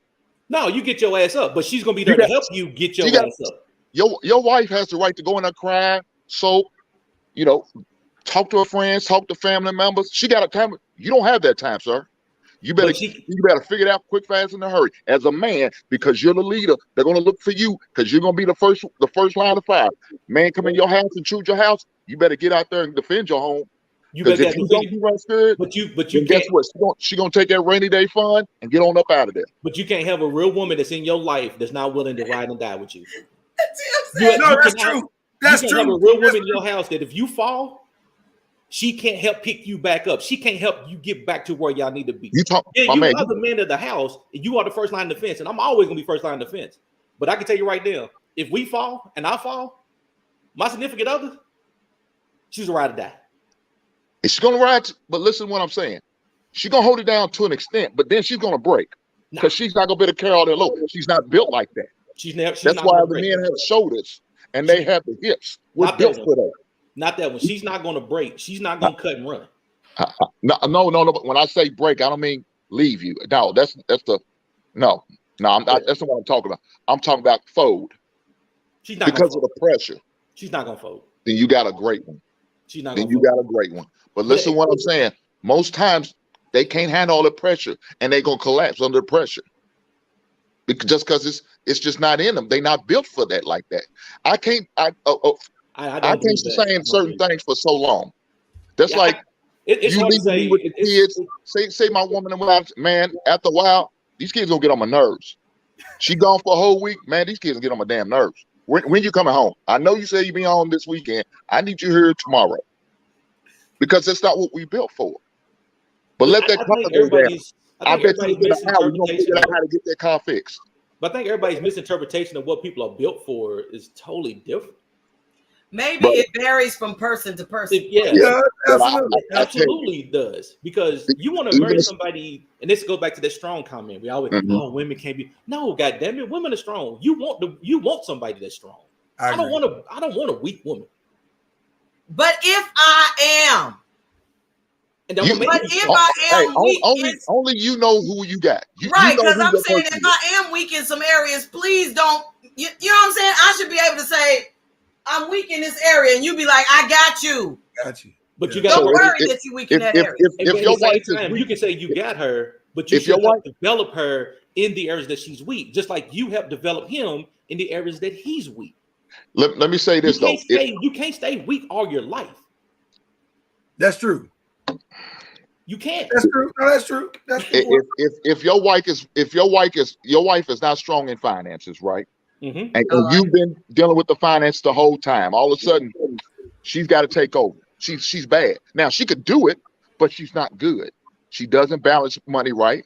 She sometimes she don't balance the checkbook right. She overspends. We're on a budget. She goes beyond the budget. You go down for 2 or 3 months because you're down in your back. You got hurt at work. You get your little 66% for your workers' comp. You're gonna depend on her for a long time to take care of you till you get back. She's gonna have to continue to work and maintain this household, take care of our kids if we still have any young kids. That's a lot of pressure on that woman. She can't handle that. I can tell you right now, she'll handle that. But I'm talking about for the most part. Collectively. Let me say this though, because this is a good discussion. Let me say this real quick. Mm-hmm. I don't know if either one of you are wrong. That's really the interesting part about this conversation, because while I think I know my wife, if something, God forbid, were to happen to me health-wise or something like that, if she had to do it, forced to do it, back against the wall, they coming at her, she would keep swinging. Right. She would keep swinging. She might go down, but she gonna keep swinging. But I think the thing that Tim is saying that I think is true, and I think you would agree with that, Ron, it's not supposed to be that way. Well, because I believe women were not, again, if you subscribe to the book, great. If you don't, that's your choice. That's your choice. But I believe the original design was that it wasn't supposed to be lobbed on the shoulders of a woman. It was supposed to be, we coming in this thing together to work on it, but the responsibility ultimately is on the man first. That was the design. And that's okay, because again, we're created to be what we are. And so that's not to say she's weaker. That's not, because that's not even, you said it earlier, Ron, and you're 1000% correct. The definition of the weaker vessel is wrong. It doesn't mean weaker in the sense of she can't handle nothing. She'll, it means that she is not there to be the one that's holding the majority of the responsibility. That's our job. We're supposed to be the one to bring the vision, to bring this, to bring the that. That's our job. And so I think you guys are both hitting some really good points. And just like Tara said, I think that's one of the reasons why there's so much frustration in the world. Because think now let's go back to the bigger conversation. A woman is supposed to vet this and not get tricked. Come on, sir. We can't even vet. We're struggling to vet it right now. With just the clarification of the definition. And there are 5 good dudes on this screen right here. I mean, I put these dudes up against anybody in the world. All 5 of these dudes. First of all, every time you bring that other guy that's over here. On the other side over there? Yeah. Every time I got to get off, man, because don't be trying to. What, man? I just want to participate, man. Let me just say this. When I saw Tim pull up and I heard him, I said, damn it, all my friends are amazing. All of my friends are just amazing. Why we doing red and black today? Why we doing red and black? I don't know what's going on. I don't know what happened with that. It ain't for Louisville because Tim don't like Louisville. He like anyway. Tim, you have a right not to like their ass this year. They ragged the ass. Go ahead, Derek. Thank you. Derek is here, y'all. Thought engineer. Now, I agree. I agree with Ron. It's, you can definitely find a woman who will step in if the house needs it and does what the house requires. My thing is, because in doing so, her having to take that on, she can become very callous. How does it affect the relationship between you two after the dust settles? Also a good point. Is she gonna be willing to relinquish that power again? Come on, sir. She stepped in momentarily, but now she's in a mode now to where she has that authority and that power. So when it's time for you to say, okay, baby, I got this now, she's gonna be like, got what? You got what? You remember what happened last time? I think you might need me to handle a little bit longer. And so you got doesn't mean that she won't take care of things, but what happens to the relationship at that point? But then what do you want your woman to be then? So if she has no power, then what does she have? No. I'm not saying she has no. Listen, women being the weaker vessel, weaker means delicate. Right. Thank you. Somebody finally said it. Yeah. It means delicate. Does not mean no power. But a woman's power is useful in a certain way that's different than a man's. Right. But let me say this real quick, because I think we need this also clarification of definition. We got to stop looking at things as in the marriage as power or not power. It's responsibility. That's what we're talking about. We're talking about what gets done, how it gets done, how everything executes. It's not about somebody bossing somebody else around and telling somebody what to do. Follow this or else. It ain't because that's the narrative. That's the narrative. That's the power dynamic. I have to say, Derek, power dynamic. Derek, thank you for that statement. I think I had a light bulb moment.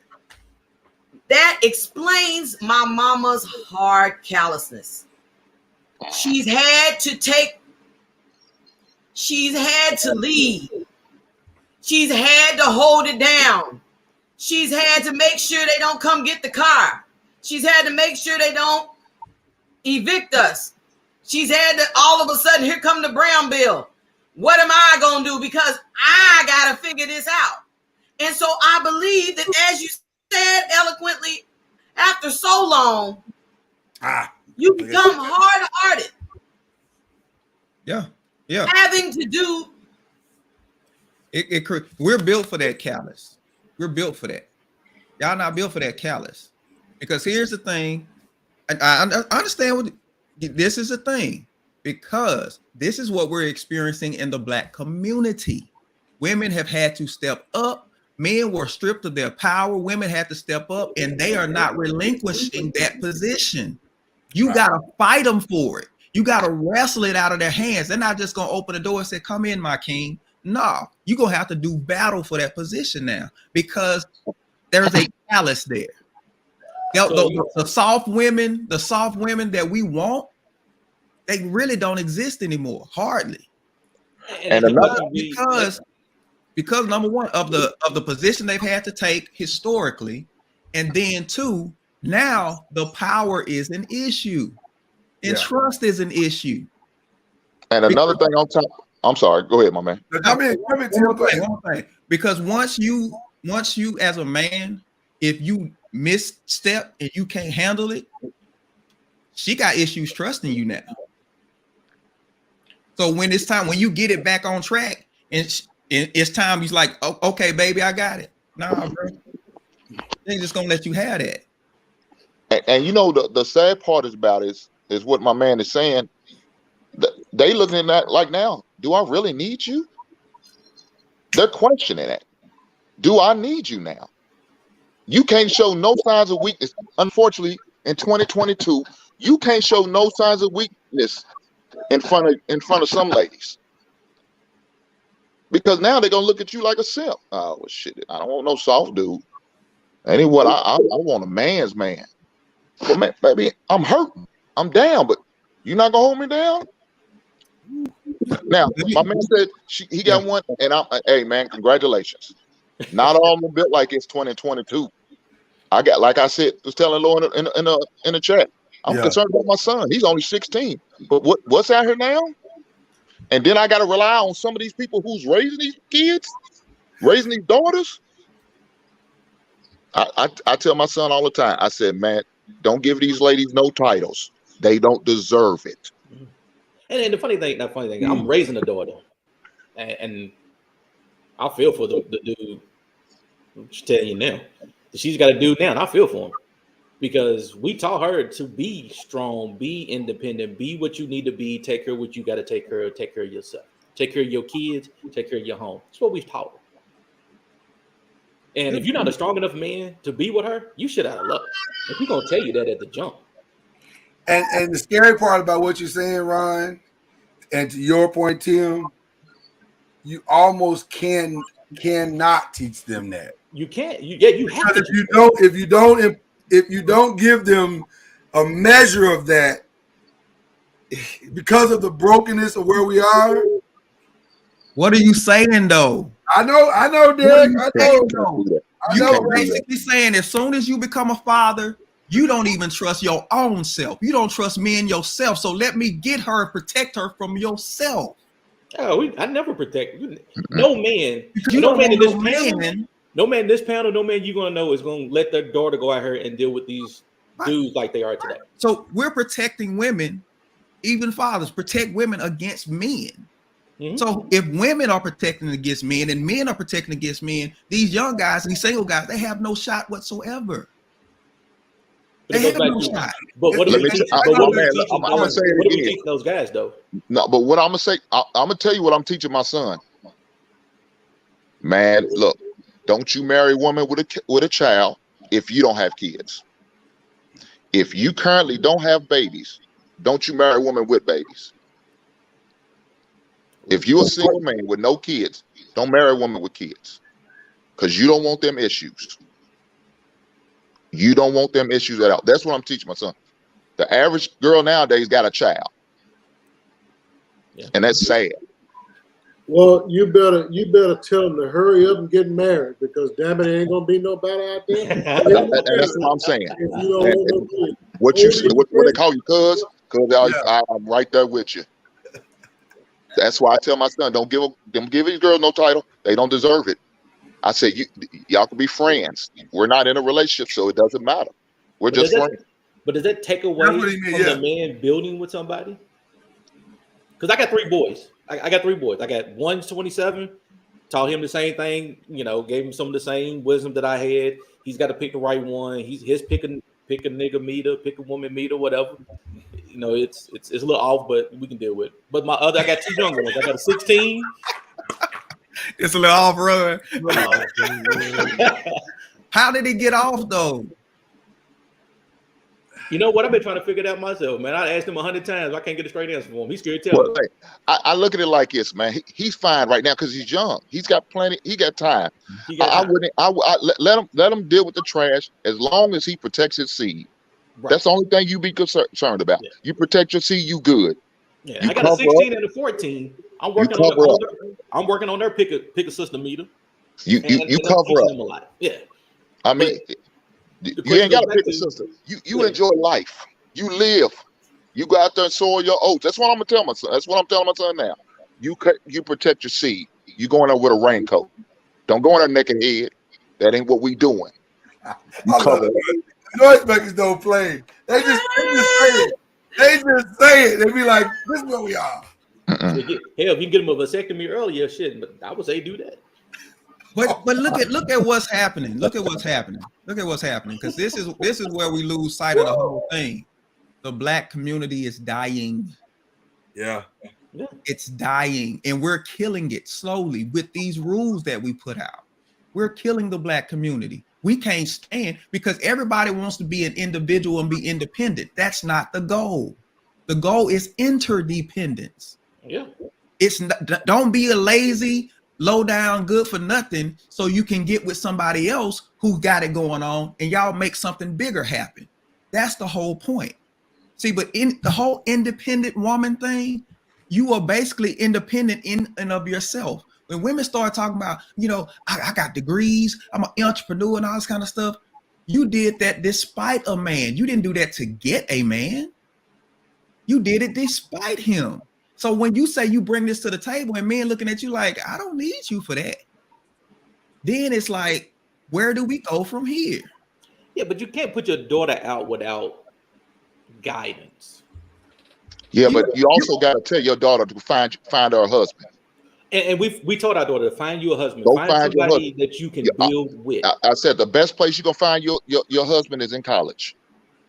And we told our daughter, you find you somebody that you can build with. Don't find somebody. Don't give this knucklehead because you like him. Who can you build with? Who can you build with to get to where you need to get to? That's the husband you're looking for. Tim, what's your reason for saying college? I'm just curious. Why I say college? Because you got a whole lot of options out there. That's going to be the place where you can network the most, where you can see the guys who's about their business and who's not. I mean, if you're at college, you already got some sense about you that you want to achieve something in life. That's the reason why you're there at college. That's interesting. See, Tim, I thought you was gonna say church. I get it. I get No, it. hell no. No. No. Yeah. I'm gonna tell you from a woman's perspective, when I met Lloyd, that was the first time I ever met a man that told me from the beginning what his plan was. Never heard nobody that I've ever met telling me about what their plan is for their life. That, well, here go my plan. Like, in other words, if you're going to write me off or if this thing is going to go any further, this is what my plan is. First, I'm going to get married. He didn't have to tell me that. I didn't tell him, what's your plan? I didn't say any of that. He volunteered that information, said, I want to get married. I want to have children. And I mean, he went on the list of what he wanted. That was blowing me away. I'm saying, hallelujah. I mean, because that's not what I've seen. I've met many a guy talking about, well, you know, if I live or die, if I ride or die, and all of those flip-flop foolishness, but nothing that says what they want to see in the So I heard my soror say in the chat, I don't need the man to lead. Yeah, I wanted to be led. I wanted to be led, but I didn't see no leaders. There were no leaders. There were only followers. Wow. Yeah. But you, like you said, Lloyd came with a plan, and that's what you have to have. You look here. You gotta lay it out, and that's gonna let you know if you're gonna be the woman I want to marry or not. If you could fall within my plan, under my umbrella, under my leadership, then you're gonna make it. If not, then I'm gonna bid you a goodbye, and I'm gonna move on to the next. But a problem of cuz go ahead. I know you. Listen, that lean up, bro. When he lean up, I got you. I missed the signal. Because boy, he gonna lose it in the middle. Look, he's leaning back. Yeah, he old. He can't hold on to it too long. Go ahead. One of the problems with human beings is dysfunction can continue for so long that it actually becomes our normal. And that's exactly what's taking place right now in our society. When you hear women saying that they don't want to be submissive, that they can do it all by themselves, that's because dysfunction has existed for so long, and now they consider themselves normal. That is a problem for our community because you can't do it by yourself. You cannot succeed in life. We are not built to be by ourselves, period. So we need one another. Men need women, women need men in order to build the family that's necessary to allow our young men and our young women to go out there as whole as possible to meet one another in society. But because we believe life is all about us, we selfishly doing what we're doing as if we are functioning healthy and whole. But the problem is we're not. We are functioning from a broken, dysfunctional place, and we're considering it all normal. That's a problem. So it's interesting that you said that, because Sean said, I will teach our young men to protect us even better not having sex at all. Go ahead, Derek. I was just about to say something to what he's saying, because we teach young men how to go get it as far as women goes, but we don't teach them how to have a vision. We don't teach them how to plan. We need to be teaching them that at 12, 13, 14. But what are we teaching them? Girl, boy, you see that girl, boy, you see that. And now they screwed up to where that's the pursuit, because we made that the pursuit, not a goal, not a dream, not a family. Because I tell young men, I say, you won't even recognize her until you know where you're going. You won't know whether she's good for you or not until you actually have a plan. Once you have a plan, listen, she could be as fine as she want to be. But if she doesn't work with the plan, guess what? She can't come along. But so you got to dismiss her. The plan is the litmus test, not how she looks, not how she talked to me. The plan is the litmus test. Not how she make you feel. Hey, how she make you feel. The plan. the reality is we all have male in us. We have our manhood and we have our malehood. They're both in us. So the reality is I am going to look for that fine ass. Shit.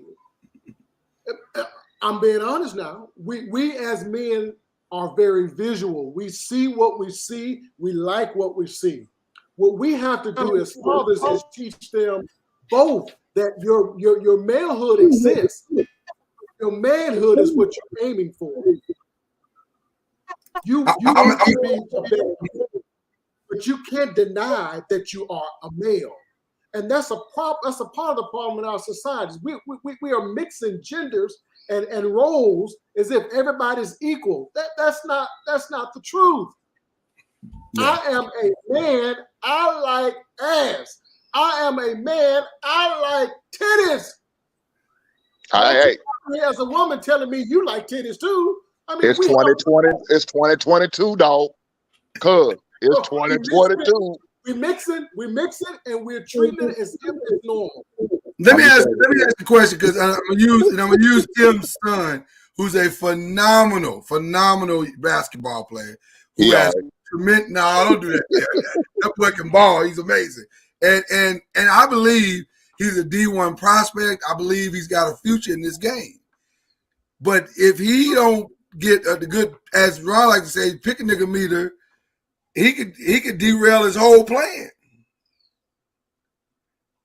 I mean, listen, it's hard to become a professional basketball player. It's even harder to become that when you sagged with somebody who wasn't a part of the original plan to begin with. And you ain't got no choice but to have them with you. Go ahead. Derek, hold on. You muted. Hold on. Yeah, there you go. You got to be careful not to lead with your malehood, though. And that's the problem. Me liking to see a woman, all the voluptuousness, that's malehood. That's not manhood. I agree. That's just a biological reality of being a male. Manhood has to be taught. Manhood has to be cultivated. Manhood has to be formed.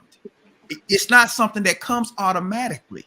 And we're spending too much time trying to teach males how to be males. We ain't got to teach them that. We got to teach them how to be men. Teach them how to be responsible. Teach them how to show up. Teach them how to step in when they need to step in. Teach them how to say what needs to be said. We have to teach them that. Teach them how to see. And I'm not talking about with your physical eyes. I'm talking about see a vision. These young men have things they want to do. They have things in their heart that they want to do, but they have no clue how to get there. Who's going to teach them how to get there? And once that plan is in place, you ain't got to worry about him getting distracted by Bonquisha. You ain't got to worry about that because she will. If she threatened the plan, you're like, nah, girl, I can't deal with you. I'm trying to get somewhere. Hey, I talk all the time. I say, man, but y'all call it plan. I call it purpose. Yeah. So you got to have a purpose, and part of your purpose is the people you surround, whether male or female. If they don't bring them to me spiritually, mentally, emotionally, or financially, while they're around, I don't need you. Now that may be harsh, but that's my reality, and that's what it's going to be. If you don't bring them to me emotionally, physically, financially, mentally, I don't need you around in my life. You bring nothing to me. You're a drain. And I don't need nobody to bring me down. I need somebody who's going to help lift me up. And if you're part of that plan, then you're welcome. If not, man, let the Lord hit you with the Lord should split you, baby. Go ahead, is the part about the manhood part about penis control? Listen. Now let me say this. I didn't call it, but that's the medical term. But I was calling it something else. But you know what I mean. Let me say this. You're right, because I'm gonna keep it classy for you. Thank you. But you 1-on-1 because Cuz won't ever do that. He ain't gonna keep it. Culture is set. Culture is set by what we reward versus what we punish. That's what creates culture. If women stop rewarding guys for being nothing, because the nothing guys get all the reward. Say that again. Say that again. I guarantee you wouldn't have to worry about no penis control. They'll get it. They'll lock it in. But too many guys who don't care about, I mean, they getting rewarded. They getting rewarded. And let me say this. Everybody talk about the beta male and the alpha male and all this kind of stuff. If it wasn't for a beta male, most of these women kids wouldn't even have fathers. Oh. Oh my. So the beta male is more submissive? No, he's the one that steps in and takes care of something that's not his. Well, a beta male is necessary. It's like a necessary evil. They need it. You need the grunt workers. You need to follow. You need them. But you also everybody talking down on betas. Everybody talking down on betas. Like everybody want to be an alpha. I'm an alpha. I'm an alpha. They are necessary evils. You got to have the betas. Because there's always more betas than there's alphas. Well, let me say this, man. If every woman in the world ever get married, there still won't be enough men for every woman. Unfortunately, some women are going to be left behind. So, to me, I tell my son, I said, you're the prize, not the woman. You're the prize. Wow. The reason. Let me explain why I say that. Changed. The reason why I say that is because there's more of them and less of you. And when you're the unique thing, everybody got to come out to the unique thing. And you better come fighting, taking knees out. And if you want a man, guess what you have to do? If that means you take your best friend out to get him, you better do it. Value is determined by rarity. That's a fact. But is it rarity because we trying to keep it all in the culture of being only you interacting with culture? No, you don't have to. Rarity because it's 8-1. It's 8-1. I don't care. Black, white, Hispanic, Asian, doesn't matter. It's 8-1. Well, it's 8-1 if we don't add any factors in. Oh yeah. Well, when you start adding factors in, he's talking about 2021, 2022. That's what he's talking about. Right. If you start acting a lot of factors in, you're probably looking at 50-1 or 75-1. I mean, the numbers de-escalate really quickly. Man, so now we got to go back to the way things started, which is why they had arranged marriages and things like that, because you felt like, you know what, in this day and time, I think my children might need my assistance. Now, the king of Eswatini, which is formerly Swaziland, he said, I ain't having that foolishness. So he has made a declaration that every man must marry at least 5 women. What? Dang. He said they have to. They must marry. He said I pay. He said the government will pay for the house, will pay for the weddings. We said, but you got to marry, or you go to jail. Now, why do you remember that? Yeah, you go to jail. I tell you this, I wouldn't want them headaches. I'm just saying. We thinking in American terms, though. We don't know culturally how they're made. We don't know. But he said he saw the disparity. He said, I got to do something, and that's what he did. Well, last month in Kenya, I believe they declared it to be what's it called? Polygamy? Yeah, polygamy. They declared that was a thing now. Here, it's not allowed. It's illegal. There, it is legal, and they had all these people celebrating. I was like, wait a minute. Cuz, are you okay with all this? Miss Noise, you ain't talking about getting a second husband, are you? Yeah. No. I 23 years on Sunday. I know that's right. In John Wick, the lady said, I have served. Black love is a beautiful thing, baby. I mean, and I'm going to continue to serve the same one. I can't imagine to try to serve more than one. Damn. I'm too old to be trying to get 4 wives. I'm just. But it was never said that women could have multiple husbands. Oh, you got lucky. See that, Derek? You know what? You always remember that part. Think about it. Everybody always wanted to be, I'm saying, how could Adam populate the earth? Adam had daughters. We only talked about the sons, but he had daughters. Because you take one man and 10 women, they will populate much quicker than 10 men and 1 woman. Well, that's true. Yeah. If it's about survival, that's a whole different aspect. Marriage is a romantic enterprise for us now. It's not a survival enterprise. It's not about survival. It's about romance. So it's different for us. Over there, they're looking at sustaining their culture, their people, and the whole nine. We're not looking at that. the reason why this is significant is because right before the show, Azaria asked me, how come Kim didn't stay with Kanye? She said, why not? He's got all these babies by her. Why didn't they stay married? Why is she helping him through whatever these mental problems is that he's having? And I was like, well, because marriage isn't what marriage, you know, when you're a celebrity and money is not an object, then marriage is, you know, marriage is an open door policy. You can just, it's no big deal. This is not doing it for me. I just want to be happy. I don't want to fight. I don't want to work through. I just need to be happy. So I'm out whenever I'm ready. That whole happiness thing. I'm just saying I had to make sure I had an explanation for it. I said, how can you not be happy if you got a nanny that takes the kids away anytime you want to be with your husband? You say, let's have a date night. You ain't got to say, let's have one. Hilda comes in and takes the kids. She feeds them. She clothes them.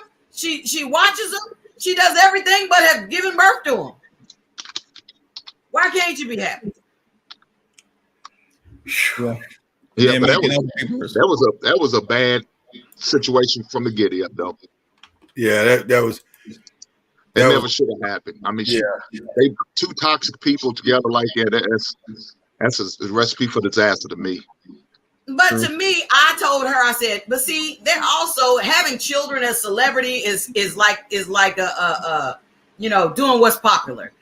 Oh, I'm the first celebrity in a long time that's had a baby. Now all the paparazzis follow me around because they want to see me pregnant.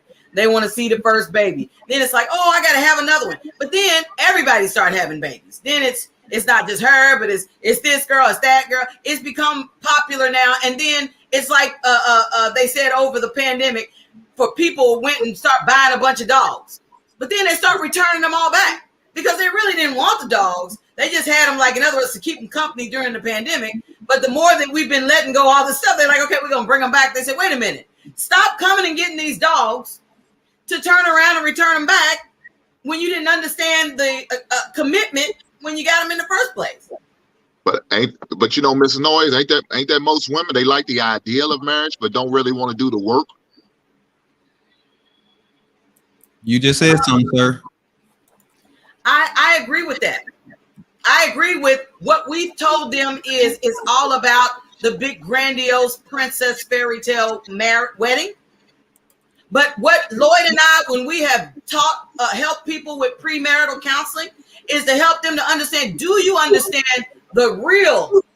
Because after the smoke clears, after you done paid the caterer, after you done paid for all this stuff, which practically ends up being a house payment with all the stuff that's going on now, you need to understand what this is. It ain't even about the money. It ain't even about the wedding. You need to understand what you're taking on. Marriage is work. It's not just hold my hand. It's not just all is well. It's, man, we in trouble. What we gonna do? Ooh, man, marriage is a hell of a job. And if you ain't strong, it's not for the faint at heart. If you ain't strong enough to handle it, don't do it. Don't. It's not a job. It's a career. I mean, damn the ARNY. It's marriage. Damn it. Because you've been so quiet, I gotta get you back in. And by the way, we definitely part 2 in this tomorrow. We can't. It's too much to unpack in this thing not to try to come back tomorrow and finish it or whatever. So we just letting you know in advance we part 2, and so no. Cuz you trying to deal with the dog? You need a minute. Sounds like you need a minute. Daniel Bell said marriage is a heavyweight fight with no ending. Oh no, I've seen brothers get knocked out in the first round. So yeah, that's why you gotta have a good corner and a good coach. You gotta have a good coach. You gotta have a good corner. I tell you this, another thing: don't let everybody in. No, because when you got situations where you know you and your spouse have some rough times, and they go tell their friends or the sisters or the parents. 2 months later, y'all good again. But that ain't what the friend thinks. You getting a side eye look. You getting talked to crazy. You getting looked at crazy. Why? Because she done went and told them he's so nasty, he's so mean, he did this, he did that, or she did this and did that. Now y'all have moved on. They still holding a grudge. Yeah. Tim, those are words of wisdom that have to be taught in advance. I was that woman. I was that woman that Lloyd, I felt like we talking about finance or something like that. He's being mean. He, he hollered at me or whatever. I shared that with my mama. Because I'm thinking, she's a mama. She done been through marriage before.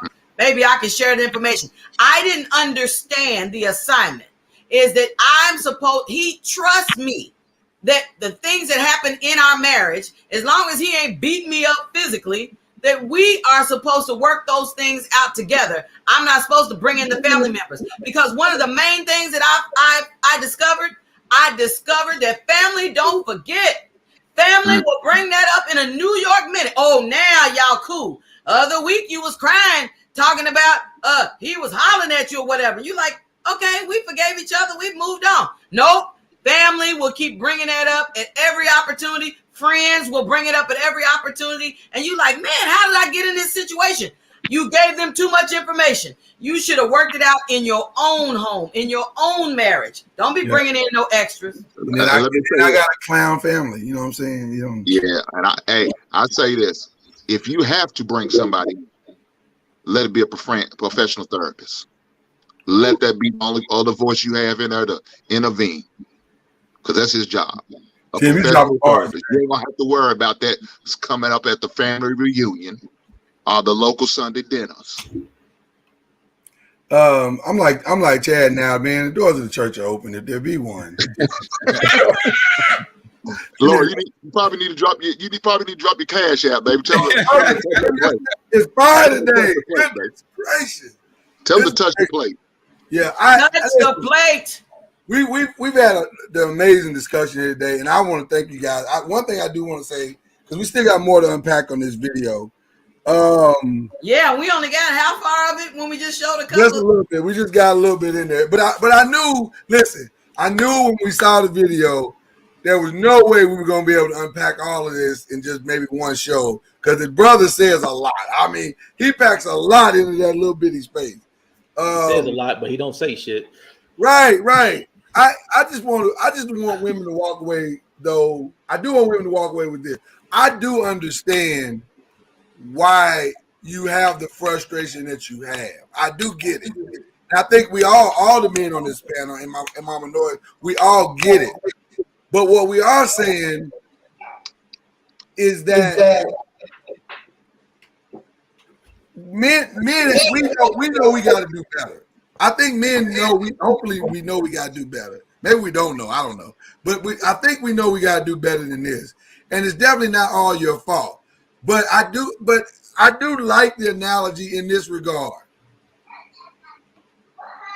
Regardless of what we got to help y'all understand how to vet what a real good man looks like. Now, let's start with this definition. You will never find a perfect man. Let's start with that. There's no such thing as a perfect man. We all have our flaws. Some have flaws in this area, some have that area, whatever they are. So what you're looking for is kind of what we said earlier, I think. Y'all correct me if I'm wrong, or if you think otherwise. When you're looking for somebody that you can build with, that is interested in building, and that has a respect for you as someone who can contribute to the building process. If we can't start there, I think we could mess up the whole thing. Because you can be distracted by titties and ass real fast. You can be distracted by gray sweatpants real fast.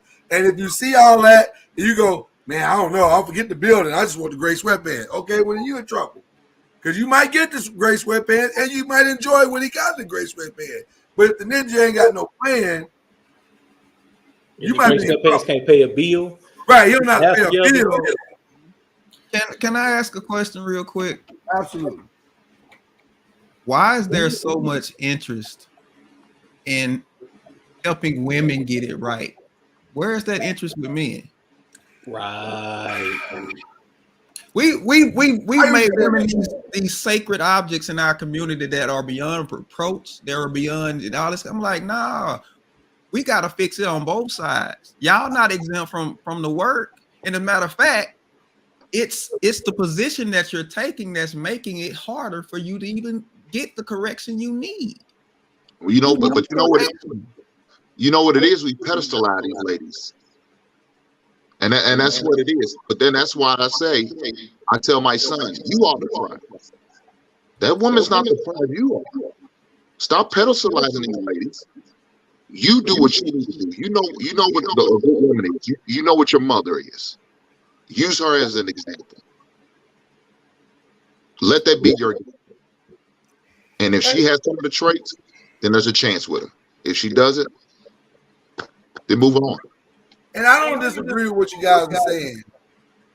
That's the dream. But we also got to deal with reality. Reality is some janky ass brothers out here. Y'all know that. Hey man, I gotta disagree. I gotta disagree. I think you got more. I think you got more jacked up women than men. I think you take the jacked up men and you hyper extend that to all men. Listen, all men ain't trying to do all this stuff that everybody's trying to say. Okay. Most men I know they trying to lock in. They trying to get their wives, where they need to be. They trying to get their families where they need to be, and all this, and all they met with was resistance. Now, let me, as oftentimes happens with the noisemakers, because we are a special breed. The key phrase that I took from what you just said is most men I know, and you know a lot of great dudes.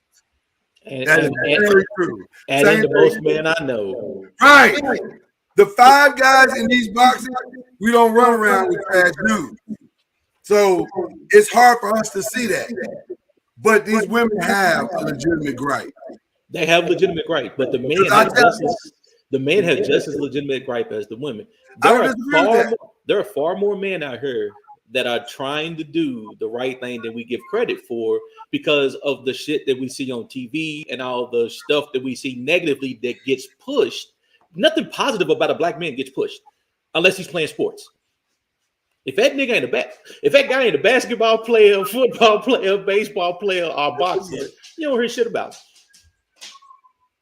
That's not a bad point. I don't know if it's go ahead, Tim. I talk about it all the time. I say, you see every commercial you see is for the ladies promoting women doing this. Ain't today March the 2nd? Ain't today Women's Month? Where's the man's month? We ain't getting no month. April Fool's Day. Shit, what you said? What you said? We get that one day though. But that's just what it is right now. It's all about the ladies. But like you said, we're not promoting nothing positive about black men. I say black men. I don't give a damn about white boys. Nothing against my white brothers, but it's actually pronounced Wahite. We promote a lot of. I see more commercials, and then when they try to show us, it's in an interracial relationship commercials. You see a black and white couple, man. Show me a black couple. I don't see a black and white couple. Show me a black couple. Promote that. Let me see that. No, we don't see that. But then when you see a couple, you see 2 men. Hot damn. What are we doing here? We can't get nothing. Is this what we're going to get 2022? I love the noise, man. I swear I do. Because I know you want to say something. You got that lean up, and I don't want you to lose it. It's right on the end. Disappear. I'm in listening mode. It's too much to unpack, so I'm just going to listen. I'm actually enjoying listening. Honestly. Lies. Honestly. Lloyd, play the video. Honestly. Play the video. He's saving it for part 2. Oh my God. Yeah. You might be. I guess what I'm saying in regard, because I don't disagree with anything you guys just said, but I do want to say this. I'm only coming from a male perspective to say there are a lot of great black men. Of course, I know that there are a lot of better black men that are not being pushed to the front. But I do think there are a lot of well, let me say it this way: the bad ones are louder than the good ones. And now you can surmise however you want as to why. Is that because the media pushes it, social media pushes it, whatever pushes it? But the bad ones are getting much better press than the good ones are. And so, because of that, the vetting process for most women is off because they're using the bad ones as the standard.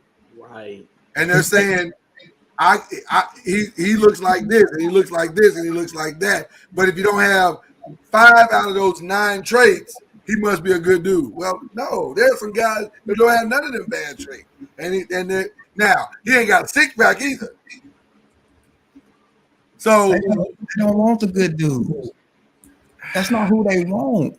Mama Noise, listen, I catch the contradiction all the time. I want a man that's gonna be good to me. But who do you sleep with? Who do you all up in their DMs? Who do you chase down? The one that's no good. You say one thing, but you do another, and yet we don't want to correct them. I ain't say we didn't correct them. We don't want to tell them y'all foolish. We want to tell men, well, you got to do better, guys. You got to do better, guys. And like, when you gonna tell them, y'all need to do better? Matter of fact, you want the perfect man. You want the perfect man. You don't deserve him. And I'm glad Chad put that in there. For you. What Derek's saying is 100% right. Calvin didn't get no play. None. You're back to hard-working young man, went to work every day, making an honest living. You ain't got a chance, Calvin. Let that D boy that went in there bought about 8 bags, 6-packs of Big Mac or something like that, and buying something for all his homies. They go in there, sit out in the car, blast the music. I bet she gonna give him all the play in the world. Well, he got 6 burgers. He just bought 6 burgers and she's hungry. He can feed the family. You know what I'm saying? Calvin working his way up. He the manager, but yet still you gonna go get that dude that's trying to pop off a rap career. Thought engineer, are you co-signing Kevin Samuels? Is that his name? Listen.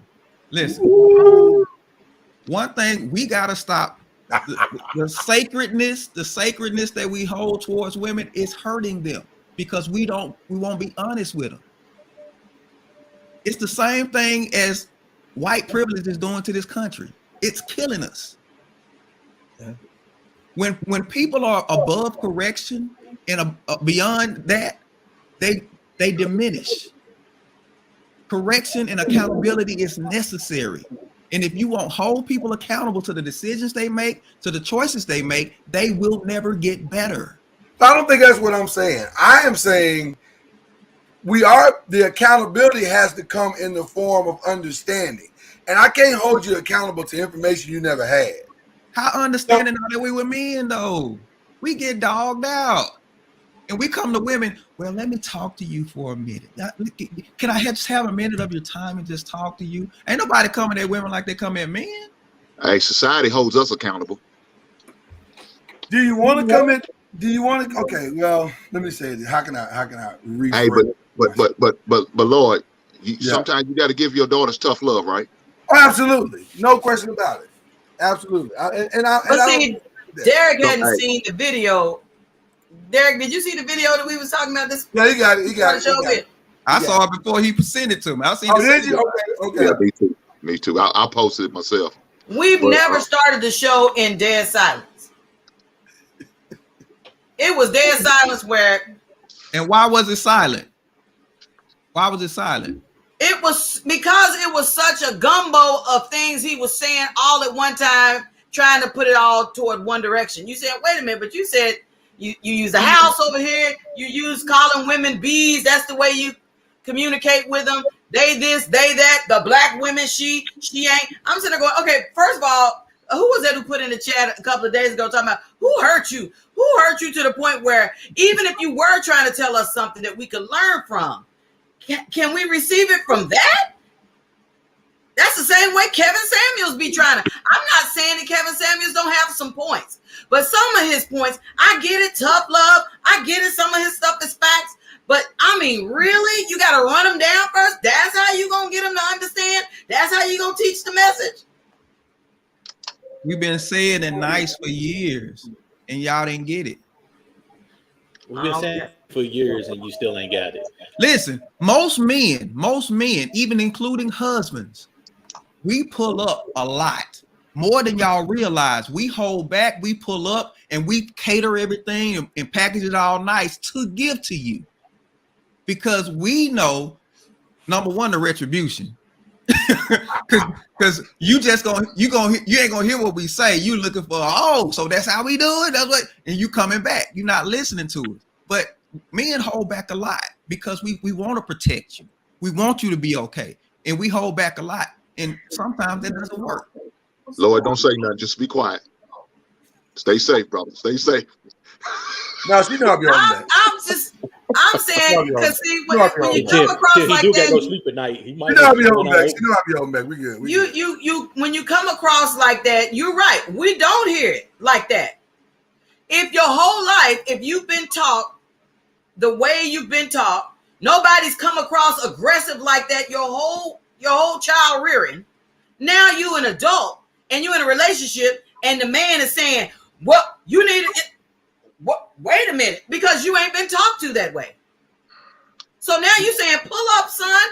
Pull up, sir." When you talk to me like that, Lloyd will tell you. When our first argument, when we were dating, he came to me talking loud. I had my fist balled up, my foot behind me with my knee dropped, like it's finna go down basement up in here. And he like, "Whoa, what is happening?" And I'm saying, when you come to me talking to me loud, and then you step to me like, you know, with your neck ahead of you, and you need. And I'm sitting there going, "Do I need to be prepared to defend myself?" Now, granted, I am 5'3", so I don't know how much I'd have been able to do, but I felt like it was aggressively being what the conversation was turning towards aggression.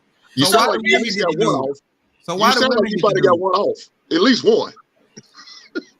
So why do women get to do it? Why do women get to come at us any kind of way? Why do women get to stand flat-footed in our face and cuss us out and give us the business, and we supposed to just sit there and be like, "All right, go on, girl. Go on, girl." Why do y'all get that? See, we've overestimated women's ability to self-correct. Y'all don't have that. I don't stand flat-footed and cuss nobody out. But I'm saying, if listen, it makes it perfect. If you a docile person and your man come there to say, "Girl," all this kind of, everybody gonna be like, he tripping. But if he like, "Baby, I'll take care of you," all this kind of stuff, and then he do one thing and you, "Oh no, you didn't," and you all in his face, and ain't nobody gonna say nothing to you. Say, "Girl, you tripping? Why you talking to that man like that?" But it's worse than that, though, Derek. It's worse than that, because here's the reality of that thing. It's not so much that it was loud or anything like that. It just sounded like a man. Ooh. And that's the problem. And that's why I said what I said earlier. We have to teach women what a man sounds like. Not males, and definitely not boys, what a man sounds like. Because a man is not going to come weak. He's not going to come soft. He's not going to come docile. He's going to talk like a man. And so it may sound strong. It's supposed to sound strong. It's supposed to sound authoritative. It's supposed to sound confident and sure. It's not supposed to be weak and emotional and all that stuff. It's supposed to sound like a man. And say so, it with your chest. Yeah, you say it with your chest. But Lord, you know something though, and Cuz kind of touched on, but I don't think he wanted to open all the book all the way. But it's 2022. And an unfortunate thing is a lot of these women are a lot more masculine, and a lot of these boys are a lot more feminine. Oh God! And so when they come like that, they forget that they're a woman, and when they come to a man, they forget they're a woman, and they get masculine with a man. Now, what if that man had to retaliate with the same masculine energy? Then we got a problem. I teach my daughters, keep your hands to yourself. Don't put your hand on the man, because you don't want to deal with the consequences that could come behind that. But I think some of the women come with the smoke like that because we get run over. You feel like when I am my whole feminine self. Now you don't take me seriously. Now you talk to me any kind of way because you're saying it's just a woman. I can't even go buy a car without you coming trying to run me over. I got to go get a man to come to the car lot with me to make you treat me with some respect, because if I come by myself, she don't know nothing about no car. She don't know nothing about it. She don't know. I'm like, wait a minute. Why does it got to be depend on my sex? Just sell me the daggone car. But I'm just saying, I held back, but I'm just saying, nigga held back, baby. I'm just saying it be that where you just like, I'm trying to come to you as a woman, and I'm coming to you with my soft hands, and I'm coming to you with my love. Then you want to talk to me like some dude. So then I got to come back to you and say that don't get it twisted. I won't let you run over me. My mother was God bless her heart. She is a retired Marine. I'm telling you, she has taught us to come with the smoke. Don't sit around and let somebody run over you because you a woman. Just because you soft, just because you ain't got calluses on your hand. Don't talk to me like I got to tell. And I shouldn't have to cuss you out for you to give me some respect. But you want respect. You know, Mama Lloyd. Go ahead, Tim. You know, Mama Lloyd, females don't realize how strong them feminine ways are if they use them correctly. Them feminine lords will turn a man down. Calm the savage beast if you come correctly. Baby, you know, I need for you to do this for me. All of a sudden, we soft as oh, baby. Okay, baby. Yeah, I do that for you. What you need? Exactly. But when you come with aggression, guess what's going to happen? Now we got to rear our backs. Yeah. We got to fold our backs. And come up like, hold on, woman, you come to me like this. Well, because a man is taught that the aggression of masculine energy has to be met with an equal aggression of masculinity, because we're defining who our masculinity in this moment. Now, that shouldn't be happening in a conversation with someone of the opposite sex. So if you're bringing masculinity to a conversation, you immediately evoke a masculine response. I would say that's natural. That's not taught. That's a natural response for a man. Because that's naturally in us. We have to fight that. We have to fight the natural urge to back it down and say, okay, I'm gonna chill, I'm gonna be cool. You forget. You forget. You catch a blip and you like, oh shit, let me, like you said, my man said, you gotta catch yourself. You stop, hold on, that's a woman. Let me back down. But let me say this also. You said, Mama Noise, you're not gonna run over me. See, that's an assumption that you're making.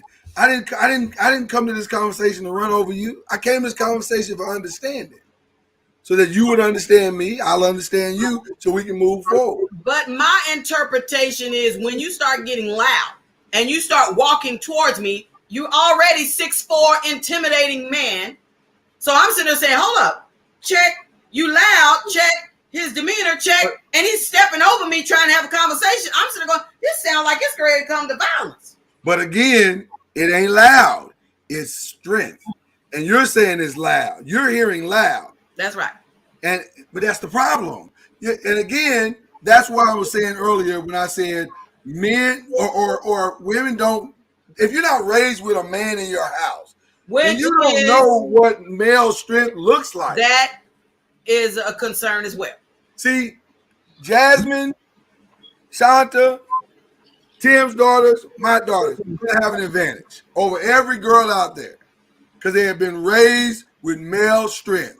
So when a man shows strength, his maleness, they're going to go, or his manness, I won't say male, his manness, then they're going to go, okay, I've heard that before. Yeah, I've heard that before. I've seen it before. I've identified it. I know how. And then they're more apt to do what Tim is talking about. Let me throw on this feminine charm, break him on down, and now we got a different dialogue and a dynamic in the conversation, which is not a bad thing because the goal is to be heard. The goal is not to win. The goal is to be heard. So I gotta turn into a cupcake in order for it to be heard. Why is it a cupcake? So I gotta go. So I gotta go. You gotta put it in weak terms because it's a rejection of the femininity. It's a rejection of the feminine. You gotta put that in. Oh, I gotta. No, it's being a woman. Listen, men have the power of position. The women have always had the power of influence. Have always had the power of influence. But y'all don't want the influence. You want the position. And by the way, the influence in many ways is more powerful. Exactly. Because they think it's more respectable. And a lot of ladies won't respect. The influence that made you drive 3 counties to get what you saw. Yeah. You don't need I'm going you don't need one man to have respect for you, and that's your husband. But you need every other man to have respect for him. They'll respect you. Yeah. Lord, that wild factor break a man down. We've seen wars, countries torn, fights, loss of family members over the wild factor. They built TV shows around influence. They used to call them BT After Dark. They used to call it. he said BT After Dark. I'm just saying, it's so powerful. It's such that imagery. The femininity is so powerful that let me tell you something.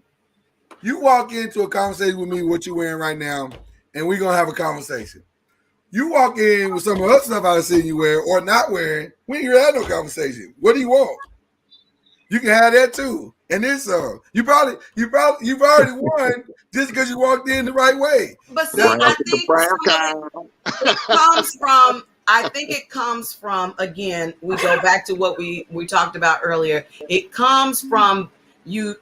I know Kyrie hates us to keep saying broken, but I'm saying when you're a woman that's been in survival mode, you come from a family of survivors. So here you are trying to be taken seriously. Like as a woman, you're saying, okay, you don't have to do that. You don't have to do that. Okay, well, I come from a background of where we have to do that. And if you don't, you're gonna get run over. But I want you to hear what I'm about to say.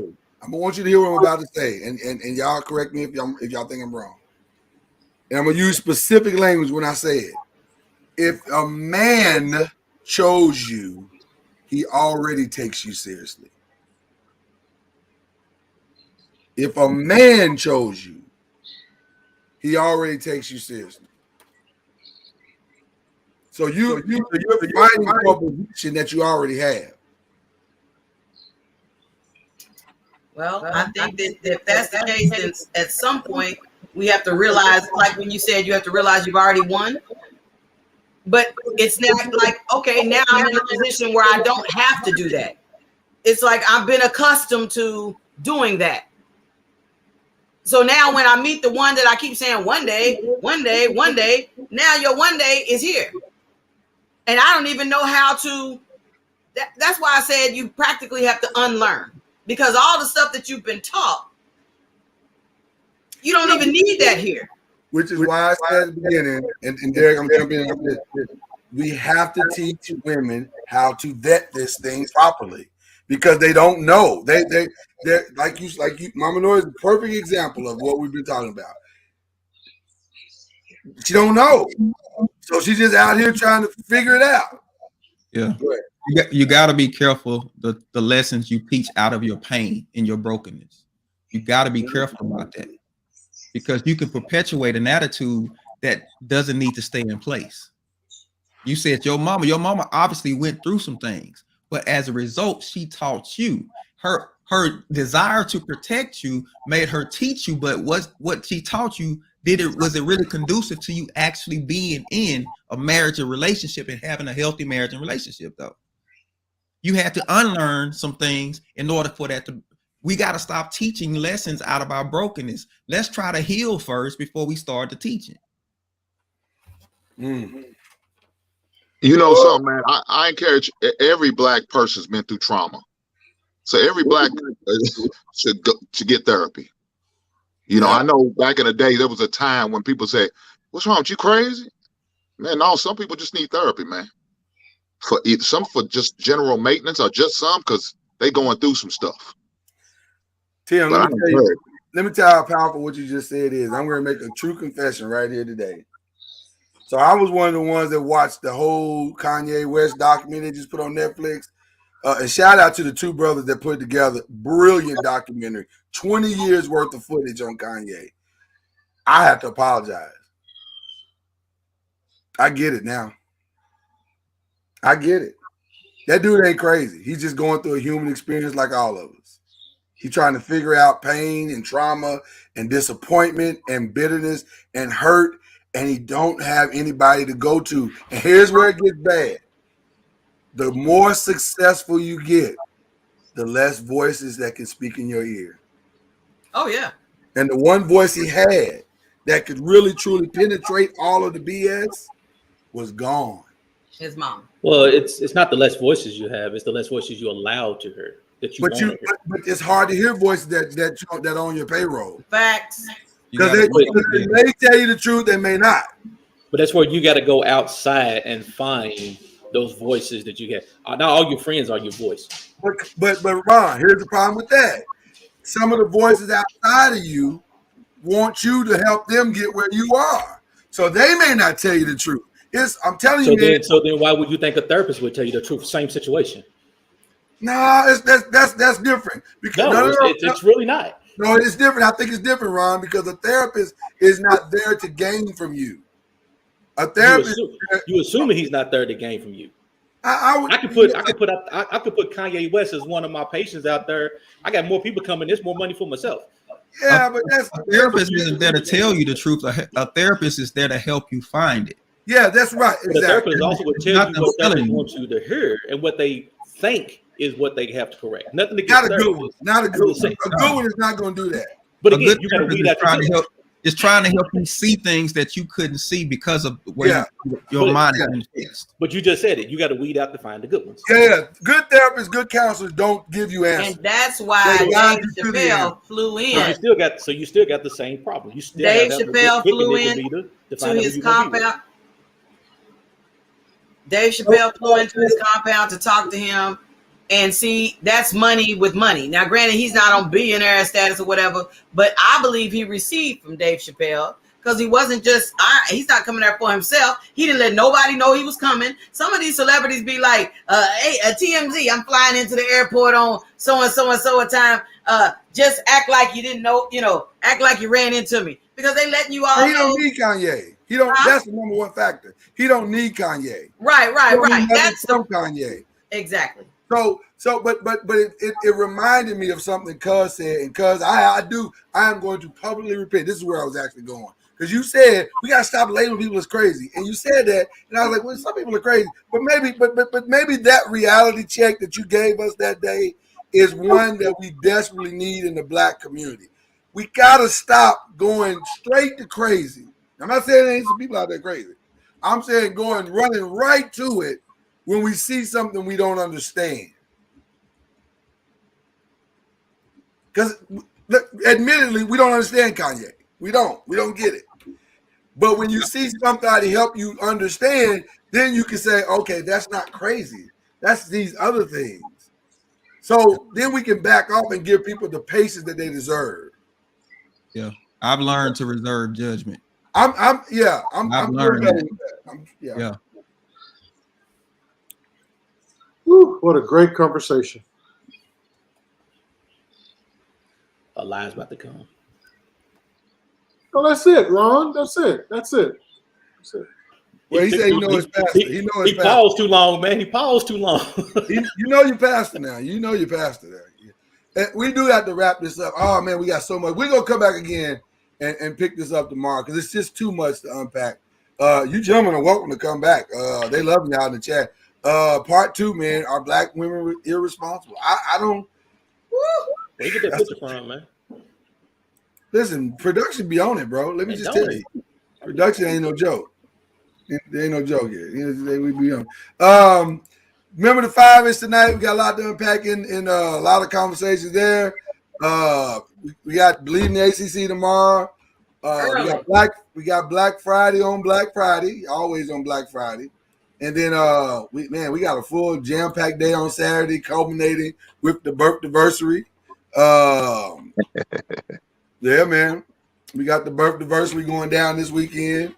That's one of my favorite pictures, by the way, because that's one of my favorite quotes is from Pastor Jay-Z, where he talks about Pastor Jay-Z, where he talks about in the song Bonnie and Clyde, I do anything necessary for her. She do anything necessary for me. I do anything necessary for her. So don't let the necessary occur. I love it. That's my line. Oh my God. So that picture kind of culminates that for me. Don't let the necessary occur. I'll keep that in mind. Great line. I love it. Okay. All right, fellas, y'all are amazing. I gotta tell you, again, shout out to Tim and his amazing son and amazing team. Yeah, we came up a little short this year, but we learning things. Go Warriors, go Warriors. That's it. We'll be back. We'll be back, Lord, to represent. I believe that, bro. I believe that. Please get it, brother. I reached out to the coach and gave him a shout out. Told him we love him. We're proud of him, man. And listen. Well, I think it was assistant coach. It wasn't the head coach. It was assistant coach. Okay. But I think he's the one that runs the Facebook page. So okay. Tim, please believe your son and you are the only reason why I would be seen in anything Western as alumni of DuPont Manual High School. That's not Mama Noise. You ain't got to be like that. I'm just saying. I said he's the reason. Well, they're the only reason why I would. That's all I said. So me and Lloyd don't mean nothing to you. So there's no Lloyd. You know what I'm saying? No, but y'all don't be. We Western alone. We Warriors all day, every day. If Manual was to ever do anything on the earth, I might wear a shirt. So you gonna wear a Manual High School shirt? I might if they ever did anything. 3X. Where is the drop for lies? And I wear. You too, Ron. You wearing red? Those are Manual colors. You give me a Manual shirt with a bourbon bottle on the back of it, I'll wear it. No, ain't nobody saying about no bourbon. Derek, are you teaching tonight live on your page, on your Facebook page? Do you still do it? I do. I teach on Clubhouse on Mondays and Wednesday mornings, and I do Bible study on Wednesday nights. But it's just a Zoom call. Okay, gotcha. Okay, all right. I don't know why. I'm sorry. Yeah, Danny Bell, you're a warrior too. They're coming out. You listen, you can't just be talking reckless. Sean Saunders. All right. We out here. Hey, I'm gonna need to see y'all guys at the game now. Lord, when you get in town, you let me know. No question about it. For you. No question about it, bro. I'll even come to the game. I got 2 tickets and a large popcorn for you. I'm with it. Maybe I get Cuz to come too. Bring them on. He got to learn to say Louisville right. Yeah, that is hilarious. That's the problem. Jeez. All right, y'all. Well, listen, it's been. Go ahead, Lord, I gonna say, man, if you will have me, just send me the link, baby. I'll cam up tomorrow. We'll do something. All right. We're part 2 of this thing, man. It's been a great discussion, man. And we'll jump back in this thing, man. Hey, listen. Hey, Cuz, don't be alarmed, but there's a little boy that's just he just turned around. It was like a creepy horror show, like a little baby just. It was like The Sixth Sense. I was like, what is going on? Is there a child? Like it might be Chucky, man. It might be Chucky. What is going on? That is hilarious. No, he ain't got no. I'm just saying it just okay. Listen, love y'all, man. Have a great one. We out this piece. We're talking.